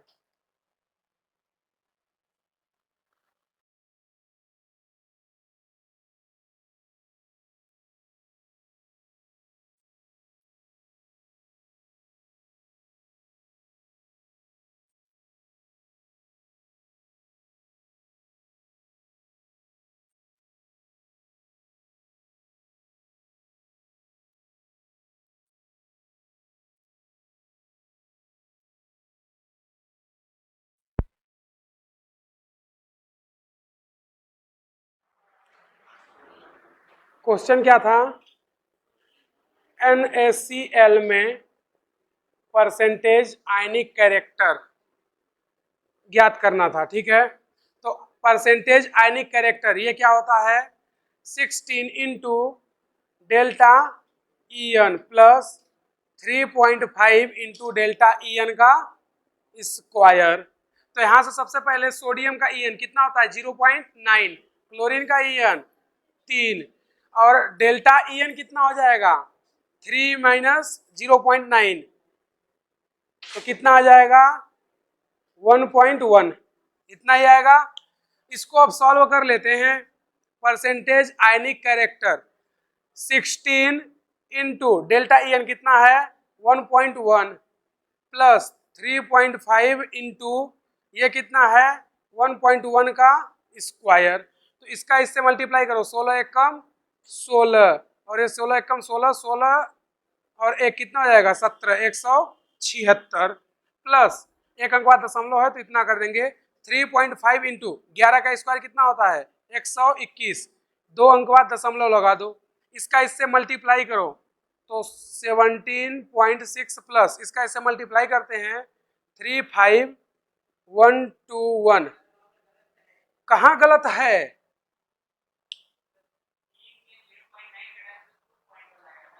2.1 2.1 तो उससे कोई फर्क नहीं पड़ेगा। इसको क्या कर देते हैं 21। इसका स्क्वायर कितना हो जाएगा? इधर का तो सही है ना? कहाँ? अच्छा यहाँ 2.1। तो यहाँ पर इसका मल्टीप्लाई 16 एक कम 16 16 गुना 32 और 32 एक 33 तो एक अंक बाद 33.6 प्लस इसका 3.5 इंटू 21 का स्क्वायर कितना होगा? 484 के समथिंग आता है। 21 एक एक कम एक एक दूनी दो दो एक कम दो दो दूनी चार एक चार चार 441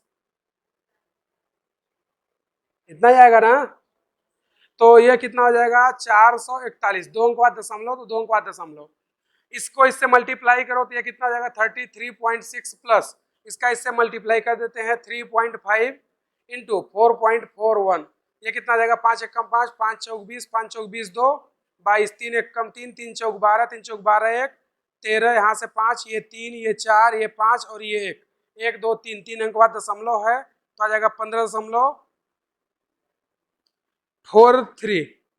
इन दोनों को ऐड कर दो तो ये कितना आ जाएगा? 3 6 4 10 5 3 8 1 9 3 1 4 आ गया कितना? 49.03% आयनिक कैरेक्टर। तो हमारे पास आयनिक कैरेक्टर कितना आया? 49.03। अब जो हमारे पास आयनिक कैरेक्टर है वो देखोगे तो ज्यादा होगा। कैसे ज्यादा होगा? क्योंकि अगर यहां से हम लोग सीसी निकालें परसेंटेज कोवैलेंट कैरेक्टर तो क्या करेंगे? 100 माइनस 49.03 तो कितना आ जाएगा? लगभग 40.07 आएगा। तो ये हो गया परसेंटेज सीसी कैरेक्टर। यहां से देखोगे तो ज्यादा कौन है? आईसी ज्यादा है। तो इस बात से ये प्रूव होता है कि जो NaCl है वो कैसा है? आयनिक है। कैसा है? आयनिक कंपाउंड है या आयनिक यौगिक है। समझे? समझे कि नहीं समझे?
रूल हम लोग लाए थे और आया था आयनिक परसेंट कितना?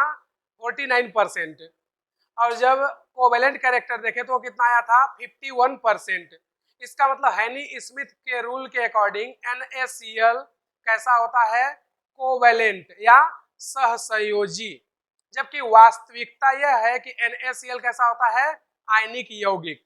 तो हैनी स्मिथ जो नियम दिया था 16 into En plus 3.5 into delta En का स्क्वायर, ये नियम उसका गलत हो जाता है। तो फिर हैनी स्मिथ का जो नियम था ये क्या हो गया था, गलत। क्यों? क्योंकि उसने NaCl को उसके अकॉर्डिंग क्या आया था, सहसंयोजी, जबकि NaCl वास्तविक में क्या होता है, आयनिक।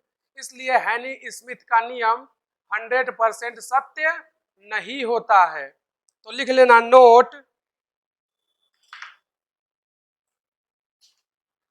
लिखना हैनी स्मिथ के अनुसार, हाँ नोट डालो, रखे हो नोट, हाँ तो डाल के लिखो उस पर। हैनी स्मिथ के अनुसार NaCl सहसंयोजी होता है। हैनी स्मिथ के अनुसार NaCl सहसंयोजी होता है।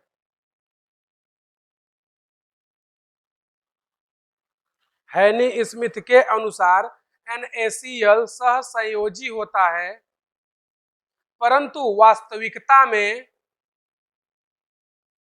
परंतु वास्तविकता में,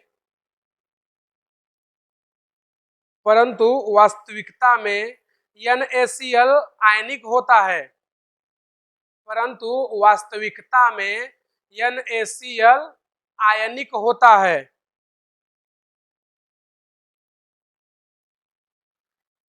अतः कह सकते हैं कि,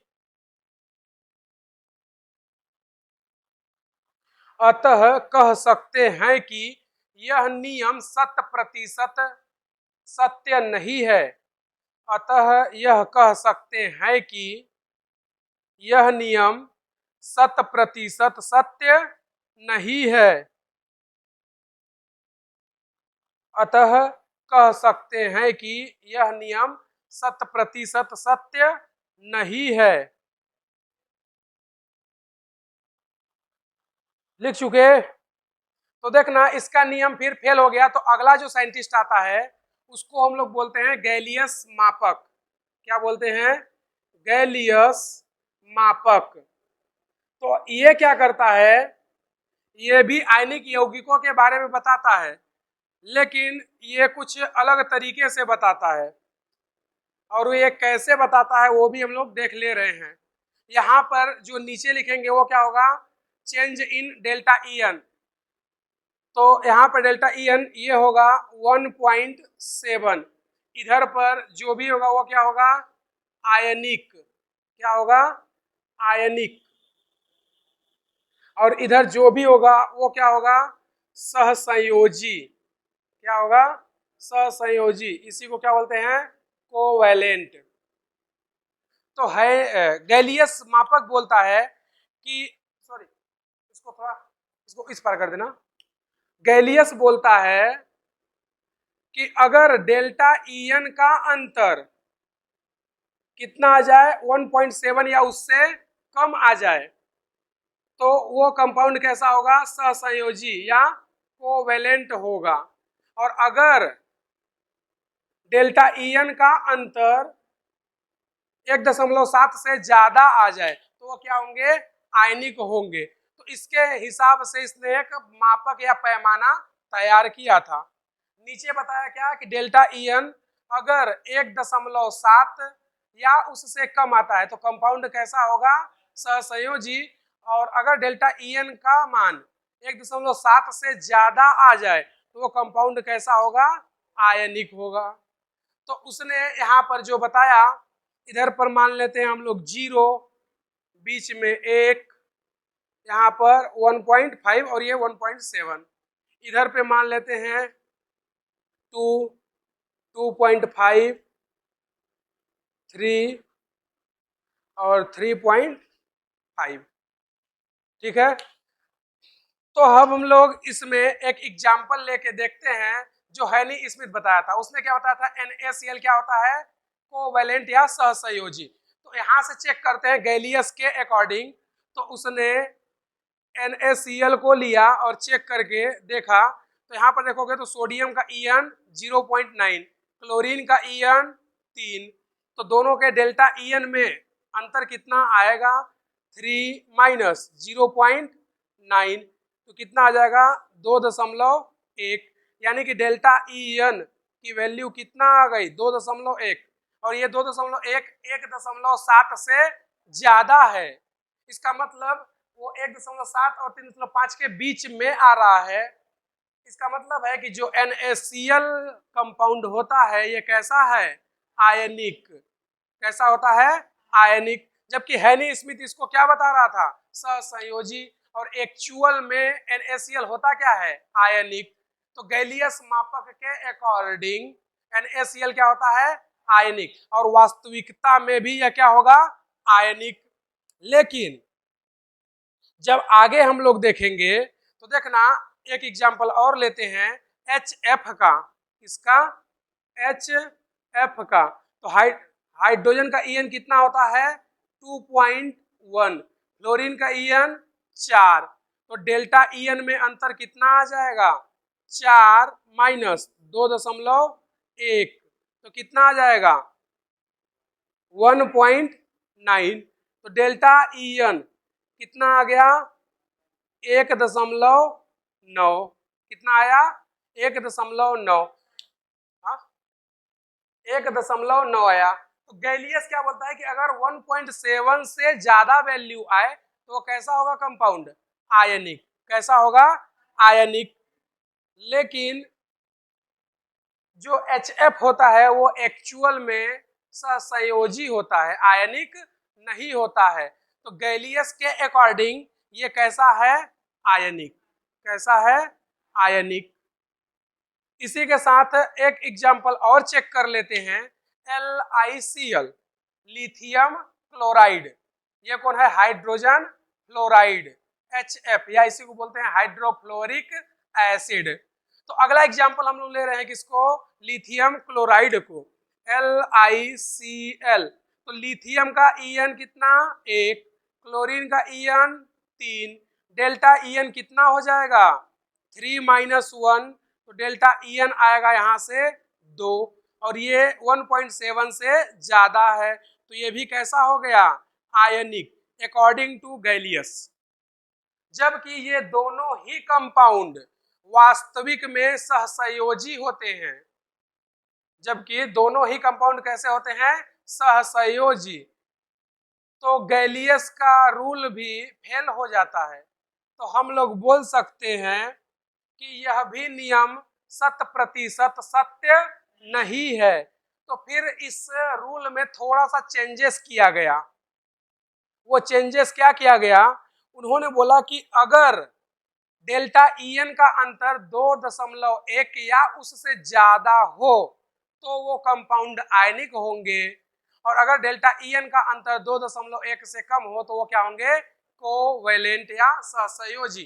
तो यहाँ से ये दोनों आयनिक है अकॉर्डिंग टू गैलियस, लेकिन एक्चुअल में या वास्तविक में ये दोनों ही क्या होते हैं कोवैलेंट, क्या होते हैं कोवैलेंट।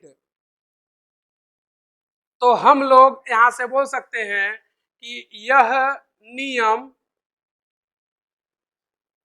100% सत्य नहीं है। तो फिर सही क्या है, वो सही नियम हम लोग देखते हैं। तो ये क्या बोला रूपांतरण, रूपांतरण के पश्चात यदि डेल्टा ईएन का मान कितना आ जाए 2.1 या उससे अधिक, या उससे अधिक हो तो यौगिक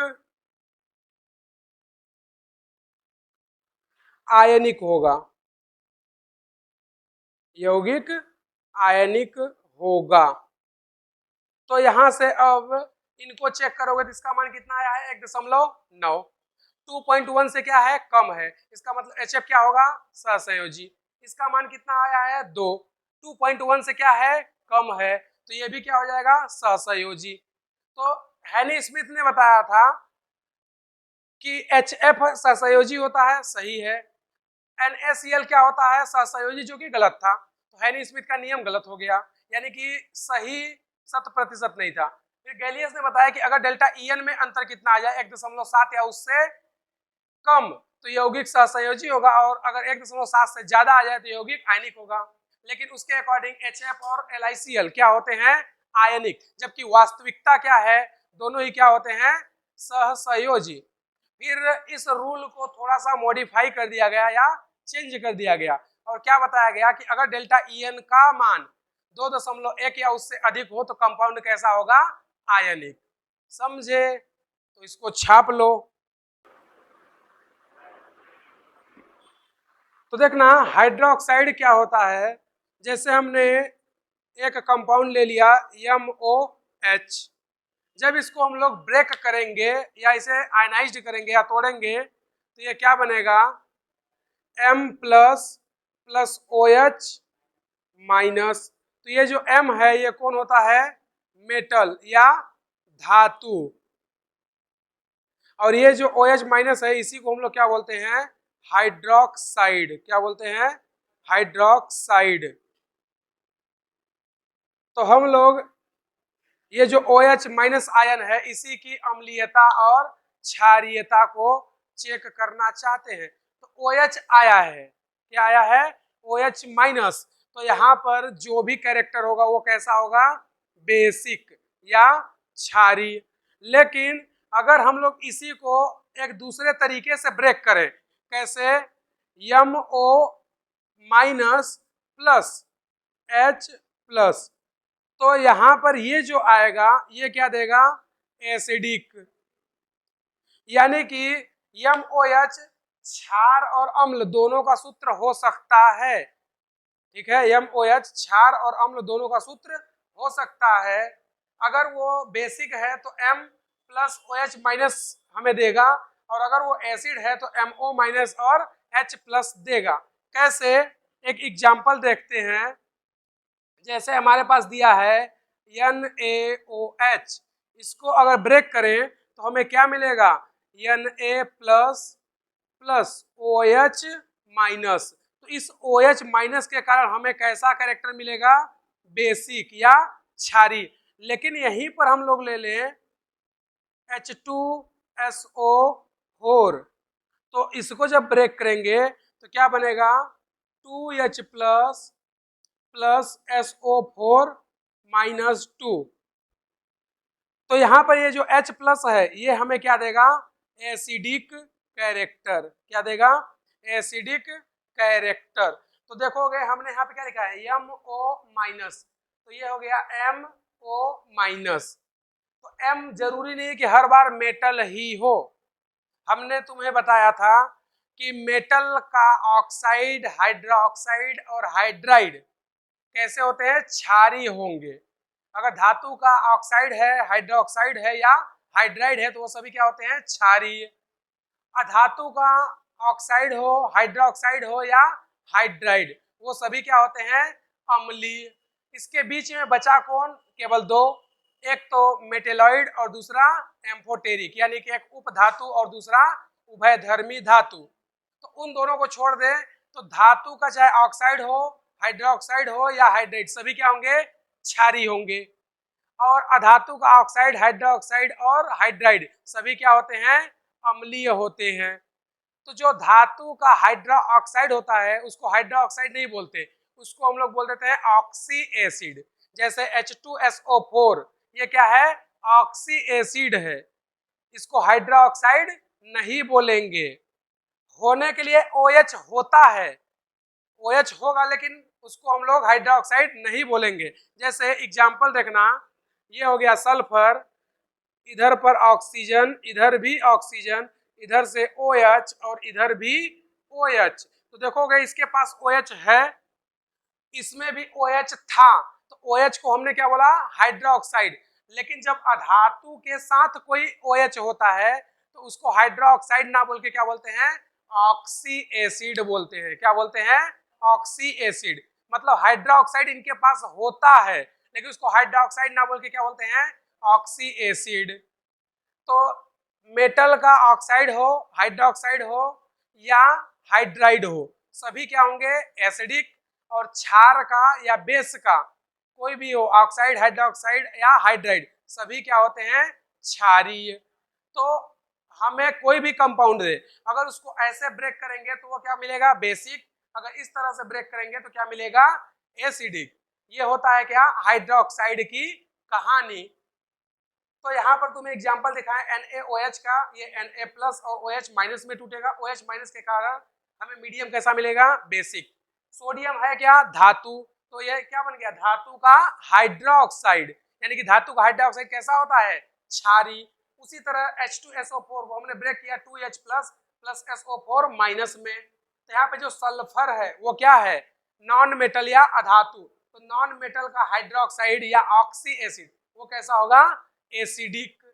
तो यहाँ पर NaOH और H2SO4 इन दोनों को जैसा हमने इसमें बताया है वैसा ही ब्रेक किए। यहाँ पे क्या बना है, MO यानी कि नॉन मेटल का ऑक्साइड। तो ये क्या है, नॉन मेटल का ऑक्साइड, इसको क्या बोलते हैं, सल्फेट आयन। क्या बोलते हैं, सल्फेट आयन। तो ऊपर वाले में क्या बना है, केवल मेटल और OH। तो जैसे NaOH में देखो क्या बना है, Na प्लस OH, यानी कि सोडियम मेटल अलग और हाइड्रोक्साइड अलग। H2SO4 में देखोगे तो H अलग है और SO4 अलग है, यानी कि ये जो M है यहाँ पर, इस M को हम लोग क्या बोल सकते हैं, नॉन मेटल। क्या बोल सकते हैं, नॉन मेटल। समझे, तो ये होता है हाइड्रोक्साइड। तो इसको हम लोग क्या बोलेंगे, इसको हाइड्रोक्साइड नहीं बोलते, इसको क्या बोलेंगे, ऑक्सी एसिड। क्या बोलते हैं, ऑक्सी एसिड। इसको छाप लो, फिर आगे देखते हैं।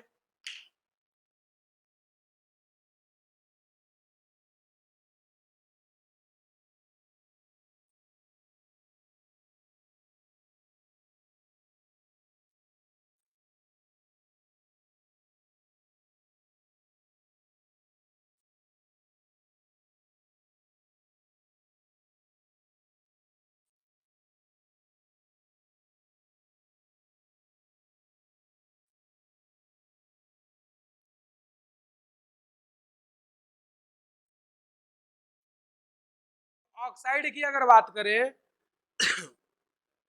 तो आवर्त सारणी के सभी तत्व ऑक्सीजन से क्रिया करते हैं और ऑक्साइड बनाते हैं।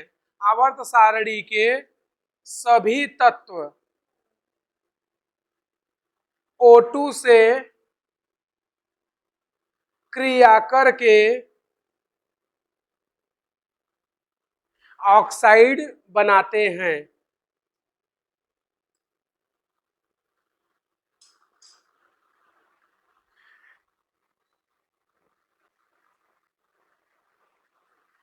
नोबल गैस, नोबल गैस जिनान के अलावा, क्योंकि जिनॉन ऑक्सीजन के साथ क्रिया कर लेता है, तो नोबल गैस जिनान के अलावा एवं नोबल मेटल, नोबल मेटल या नोबल धातु कौन कौन, प्लेटिनम और गोल्ड, O2 से क्रिया नहीं करती हैं, O2 से क्रिया नहीं करती।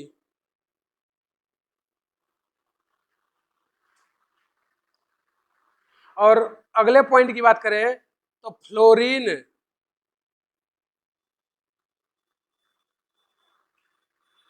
फ्लोरीन भी ऑक्साइड नहीं बनाता, फ्लोरीन भी ऑक्साइड नहीं बनाता है। अब तुम्हें यहाँ पर जो दूसरा पॉइंट लिखे हैं इससे डाउट हो सकता है कि ऐसा कैसे, तो देखोगे तो ये है OF2 और एक हमने लिखा है F2O, एक लिखा है हमने Cl2O और एक लिखा है OCl2। ठीक है, तो देखोगे OF2 ये बन गया, जबकि हमने यहाँ पे क्या लिखा है, फ्लोरीन ऑक्साइड नहीं बनाता, तो एक्चुअल में ये ऑक्साइड है ही नहीं, ये फ्लोराइड है। कैसे पता चला? क्योंकि किसी भी यौगिक का नामकरण करने के लिए हम लोग दो चीजों का यूज करते हैं। अगर किसी यौगिक का नाम लिखना है तो पहले कम ईएन वाले का नाम लिखते हैं, उसके बाद अधिक ईएन वाले का नाम लिखते हैं। तो कम ईएन, उसके बाद अधिक ईएन। ऑक्सीजन और फ्लोरीन में ईएन कम किसका है? ऑक्सीजन का, उसके बाद फ्लोरीन का। तो इसका नाम क्या होगा? इसका नाम होगा ऑक्सीजन डाइफ्लोराइड। Oxygen difluoride. तो इसका मतलब ये यौगिक नहीं होगा। लिखने का तरीका ये सही है, लिखने के लिए ऐसा लिख देते हैं वो अलग बात है, लेकिन एक्चुअल में तरीका ये सही है। मतलब ऐसा कोई यौगिक नहीं होता है, क्योंकि हम लोग नामकरण के हिसाब से काम करेंगे। पहले जिसका ईएन कम होता है उसको लिखते हैं, फिर उसके बाद ज्यादा ईएन वाले को, और नाम भी उसी से लिखते हैं। जिसका ईएन कम उसको पहले, जिसका ईएन ज्यादा वो बाद में। तो यहाँ पे क्या लिखे? Oxygen difluoride. इसमें ऑक्साइड कहाँ आया? कहीं ऑक्साइड लिखा है? इसका मतलब ये फ्लोरीन का ऑक्साइड है ही नहीं, ये एक्चुअल में क्या है? ऑक्सीजन का फ्लोराइड। इसीलिए ये जो टर्म लिखा है फ्लोरीन ऑक्साइड नहीं बनाता है, ये सही है। कैसे? यहाँ नामकरण से। यहाँ पे हमने क्या लिखा है? Oxygen difluoride. ऑक्साइड नहीं आ रहा है नाम में। उसी तरह इसको देखोगे तो इसको देखना, क्लोरीन का ईएन कम होता है, कितना होता है? 3, और ऑक्सीजन का ईएन होता है 3.5। यानी कि ये जो लिखा है सही है और ये जो लिखा है ये गलत है। यानी कि OCl2 जैसा कोई कंपाउंड नहीं होता। कैसा होता है? Cl2O जैसा होता है। तो फिर इसका नाम क्या देंगे? तो पहले नाम किसका लिखते हैं? जिसका ईएन कम हो। यानी क्लोरीन का नाम पहले लिखेंगे। क्या लिखेंगे? 2 क्लोरीन है तो 2 को क्या बोलते हैं? डाई। कौन है 2? क्लोरीन, तो क्या बोल देंगे? क्लोरो। और लास्ट में कौन है? ऑक्सीजन, तो इसको क्या बोल देंगे? ऑक्साइड। अब इसको देखोगे तो इसके नाम के अंत में क्या आया है? ऑक्साइड। यानी कि ये क्लोरीन का ऑक्साइड है, लेकिन ये फ्लोरीन का ऑक्साइड नहीं है, ये बल्कि ऑक्सीजन का फ्लोराइड है। समझे?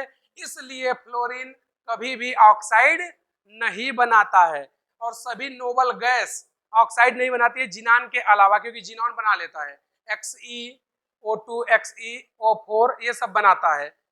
और उसके साथ साथ प्लेटिनम और गोल्ड ये लोग भी ऑक्साइड नहीं बनाते हैं। समझे कि नहीं समझे? छाप दो।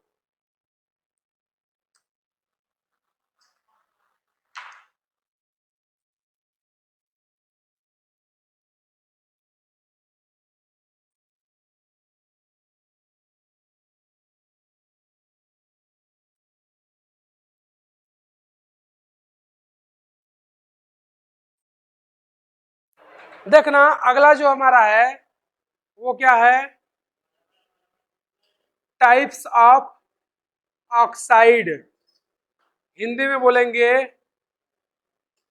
ऑक्साइड के प्रकार। तो जो पहला ऑक्साइड होता है उसको हम लोग बोलते हैं बेसिक ऑक्साइड। हिंदी में बोलेंगे क्षारीय ऑक्साइड। क्षारीय ऑक्साइड। तो जो बेसिक ऑक्साइड होते हैं वो मेनली किससे बने होते हैं? मेटल से। यह मुख्यतः धातु के बने होते हैं। धातु के बने होते हैं। Example Na2O, CaO, K2O।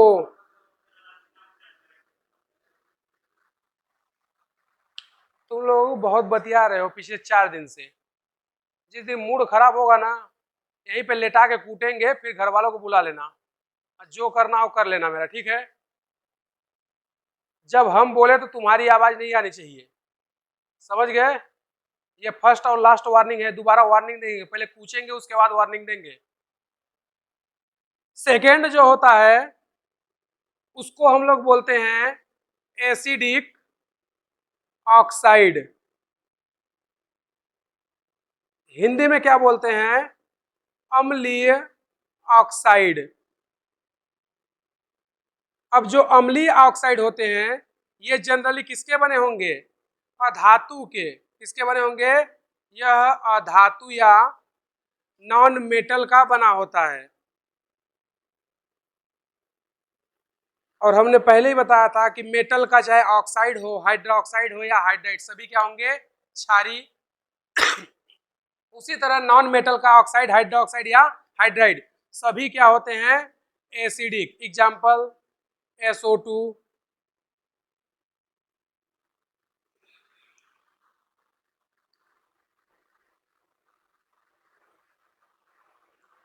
Cl2O, CO2, NO3, ये सभी क्या हैं? नॉन मेटल के ऑक्साइड। जो थर्ड होता है उसको हम लोग बोलते हैं न्यूट्रल ऑक्साइड। हिंदी में बोलते हैं उदासीन ऑक्साइड।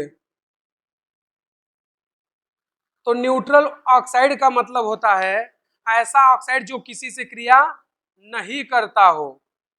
ऐसा ऑक्साइड जो किसी से क्रिया नहीं करता है उसे हम लोग क्या बोलेंगे? Neutral oxide. Example NO, N2O, CO और H2O। इसको हम लोग बोलते हैं नाइट्रिक ऑक्साइड। Nitric oxide. इसको बोलते हैं नाइट्रस ऑक्साइड। Nitrous oxide. इसी को लॉफिंग गैस भी बोलते हैं।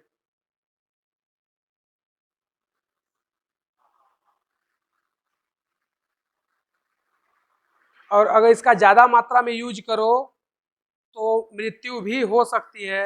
इसका बेहोशी में भी यूज किया जाता है। इसको हम लोग बोलते हैं कार्बोनिल ऑक्साइड। Carbonyl oxide. और लास्ट में जो H2O है ये प्योर होना चाहिए तभी कहानी चलेगी कि वो न्यूट्रल है। अगर प्योर नहीं है पानी तो फिर वो रिएक्ट कर लेगा। जो फोर्थ टाइप होता है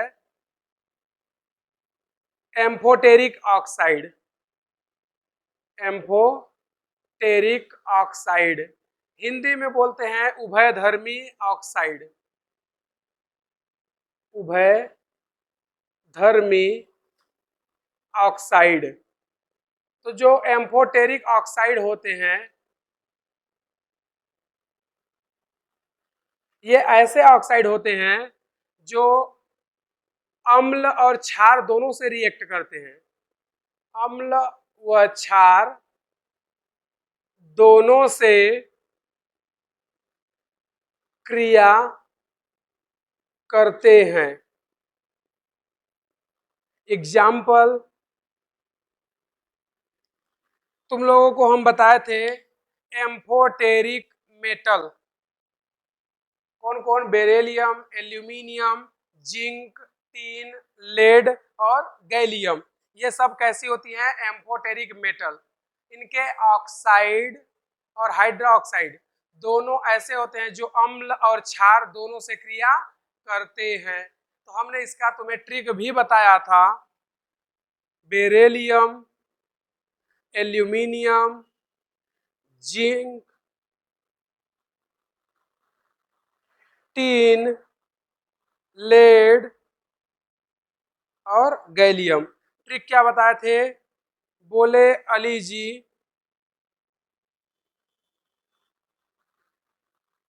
सुनो प्रभु जी,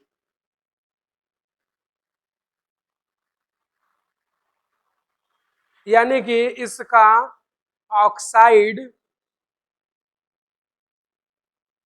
व हाइड्रोक्साइड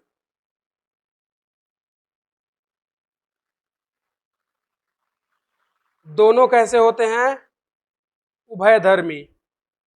दोनों क्या होंगे? उभयधर्मी। इसका मतलब ये लोग अम्ल और क्षार दोनों से क्रिया करते हैं। जनरली हमने बताया था तुम्हें कि एसिड कभी एसिड से रिएक्ट नहीं करेगा और बेस कभी बेस से रिएक्ट नहीं करेगा। अगर वो कर रहा है तो उसका दो लॉजिक हो सकता है। पहला ये कि एक बहुत स्ट्रॉन्ग एसिड है और दूसरा बहुत वीक एसिड है, या दूसरा लॉजिक क्या होगा कि एक एसिड है या बेस है, दूसरा क्या होगा एम्फोटेरिक, तभी रिएक्शन हो सकती है, अदरवाइज रिएक्शन पॉसिबल नहीं है। तो अगर कोई एसिड किसी बेस से रिएक्ट कर रहा है या कोई बेस किसी बेस से रिएक्ट कर रहा है तो इसमें दो कारण हो सकता है कि एक स्ट्रॉन्ग है दूसरा वीक, या कि फिर वो क्या है एम्फोटेरिक। और ऐसा क्वेश्चन 2 से 3 बार आया है कि कौन सा क्षार किससे क्रिया नहीं करेगा या कौन सा ऑक्साइड क्रिया नहीं करेगा। तो उसमें तुम्हें केवल एक ही चीज देखना है कि जितना ऑप्शन रहेगा उन सभी में तुम्हारे ऑक्साइड कैसे रहेंगे, बेसिक, केवल एक कैसा रहेगा एसिडिक, या कैसा रहेगा एम्फोटेरिक।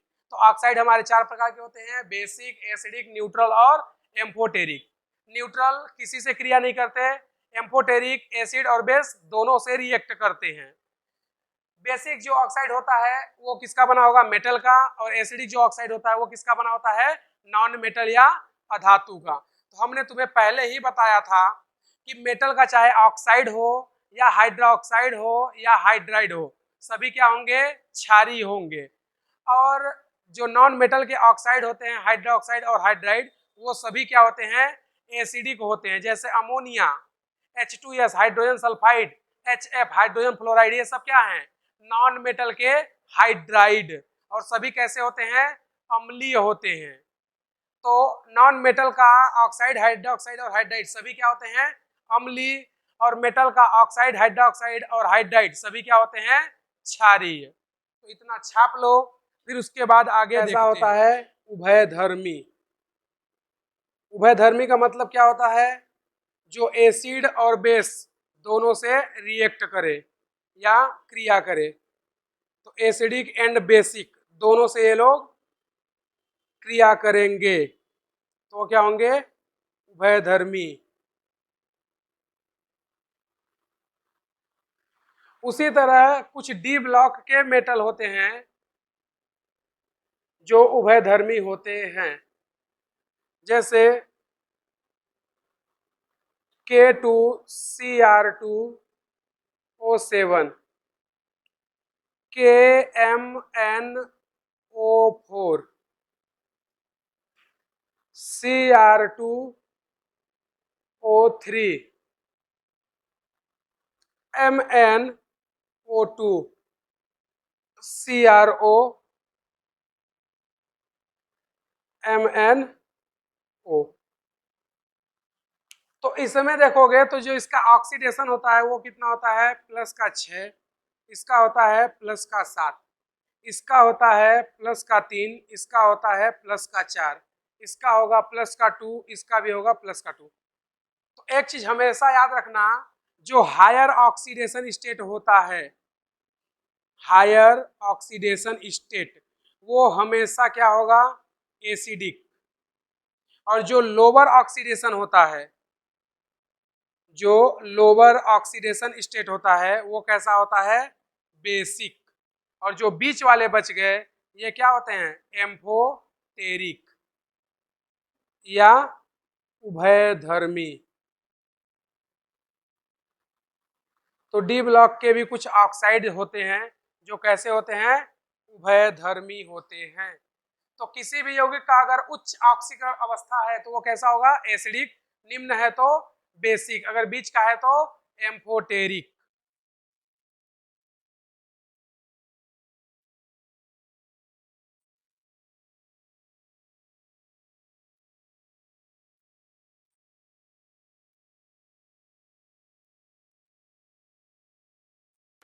कौन सा ऑक्साइड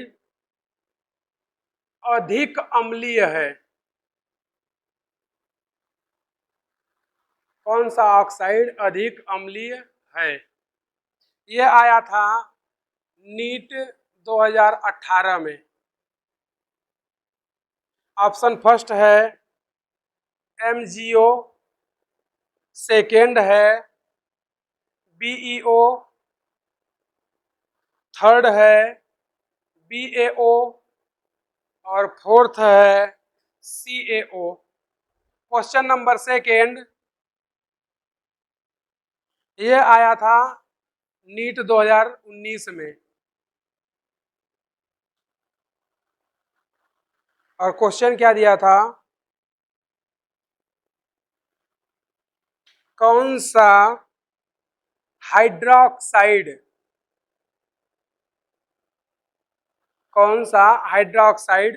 उभयधर्मी है?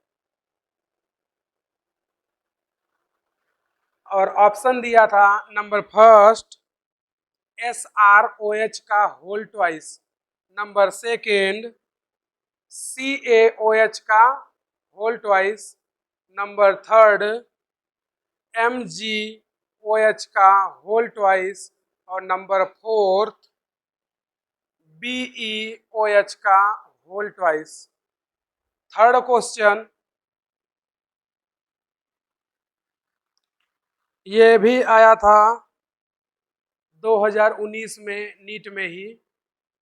कहाँ आया था? उड़ीसा में, क्योंकि वहां पर बाढ़ आ गया था इसलिए उनका पेपर डिले हुआ था। तो क्वेश्चन क्या था? सही जोड़ी का मिलान कीजिए। सही जोड़ी का मिलान कीजिए। इधर पर नंबर फर्स्ट था Na2O, नंबर सेकेंड था Al2O3, नंबर थर्ड था N2O और नंबर फोर्थ था Cl2O7। इधर पे दिया था नंबर ए उदासीन, नंबर बी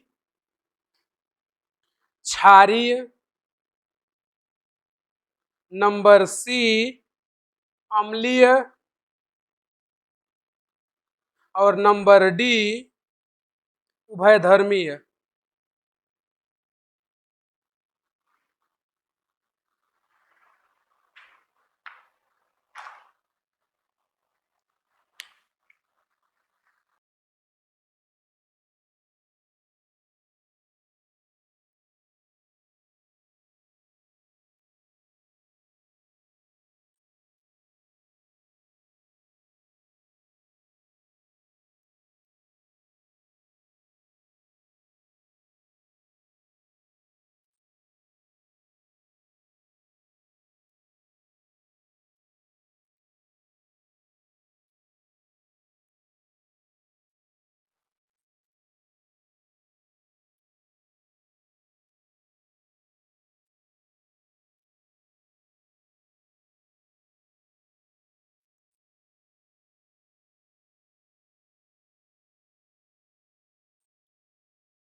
चलो देख लेते हैं, आ जाओ इधर। क्वेश्चन फर्स्ट क्या बोला है, कौन सा ऑक्साइड अधिक अम्लीय है, हमसे क्या पूछा है, अम्लीय।